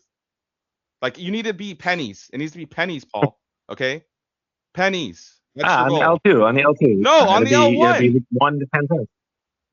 All right. If you don't get adoption, then you don't deserve to survive. You can't just hijack the fee rate up and expect it to win. We gotta love the passion. Yeah, I think this is the kind of guy we don't want involved. Yeah, that's why I'm outperforming you your whole life in this space. While you sit on Twitter arguing about glass houses and shit with a bunch of retarded red eyes, fucking retards. Okay. Okay, all right. Hey, but when you joined like last 2 weeks, you were like thinking that I'm like anti-ordinals or whatever. So, no, I was just making sure you were aware of the fact that you're gonna have them on your chain, and you should have a wallets, and you should be approaching companies like X first to make sure that people can create markets on the L1 for that stuff that's already gonna be there because you're forking the data. Okay. Well, there you go. I think we'll have to leave it there. That was great, though. Always slower start. We had a good start this time, but usually then by the time we get to the end, it always gets so passionate, you know? You can see that. We have to listen to a bunch of fucking maxi retards who have never done anything in this space except for use Bitcoin. Like, I don't know. It's great. All right, yeah, but Bitcoin number one. It's number one. That doesn't mean you shouldn't learn how everything else works, though. Everything else combined. is here as well. You guys got to understand the whole space, not just the little bubble you live in. That's why you're talking about you need users, right? That's how you get them. You go, you meet them where they are. You don't tell the users to come fucking get across the lake and build a boat and get to you. You don't say that to the users. You go to the users and say, hey, users, here's everything you wanted. We gave it to you. And they don't want small blocks. Look at how many people make transactions on Bitcoin. It's not y'all motherfuckers. It's the ordinals motherfuckers. So I don't know what users you're trying to attract here. That's all. They're not on Bitcoin. All right, buddy. good point. They're on Robinhood. Good point. We gotta, we want users, but some users want different things. So not all users are alike, and not all users are like every day in the morning. Go ask them for an Explorer link of their last transaction on Bitcoin, and they can't even find one because it's been 5 years since any of these faggots made an L1 transaction because all they do is hold it in Robinhood. Why is their opinion valid in any argument? All right. Well, I think we should leave it there, though. So this has been fun. Hey, come back again next week. Only if Joe's here. I want to make sure Joe's here next week. All right. Somehow sounds very ominous. But okay, great. So this has been really fun. Thanks everyone. I was arguing for the higher block size actually. But we still need you guys here. You guys got to show up. We got to have a nice passionate argument. Anything but listening to Shamari ask for technical advice. Please, God, save us. It's funny that you don't have a Telegram, Shamari. I mean, all the cool kids are doing it. They do KYC.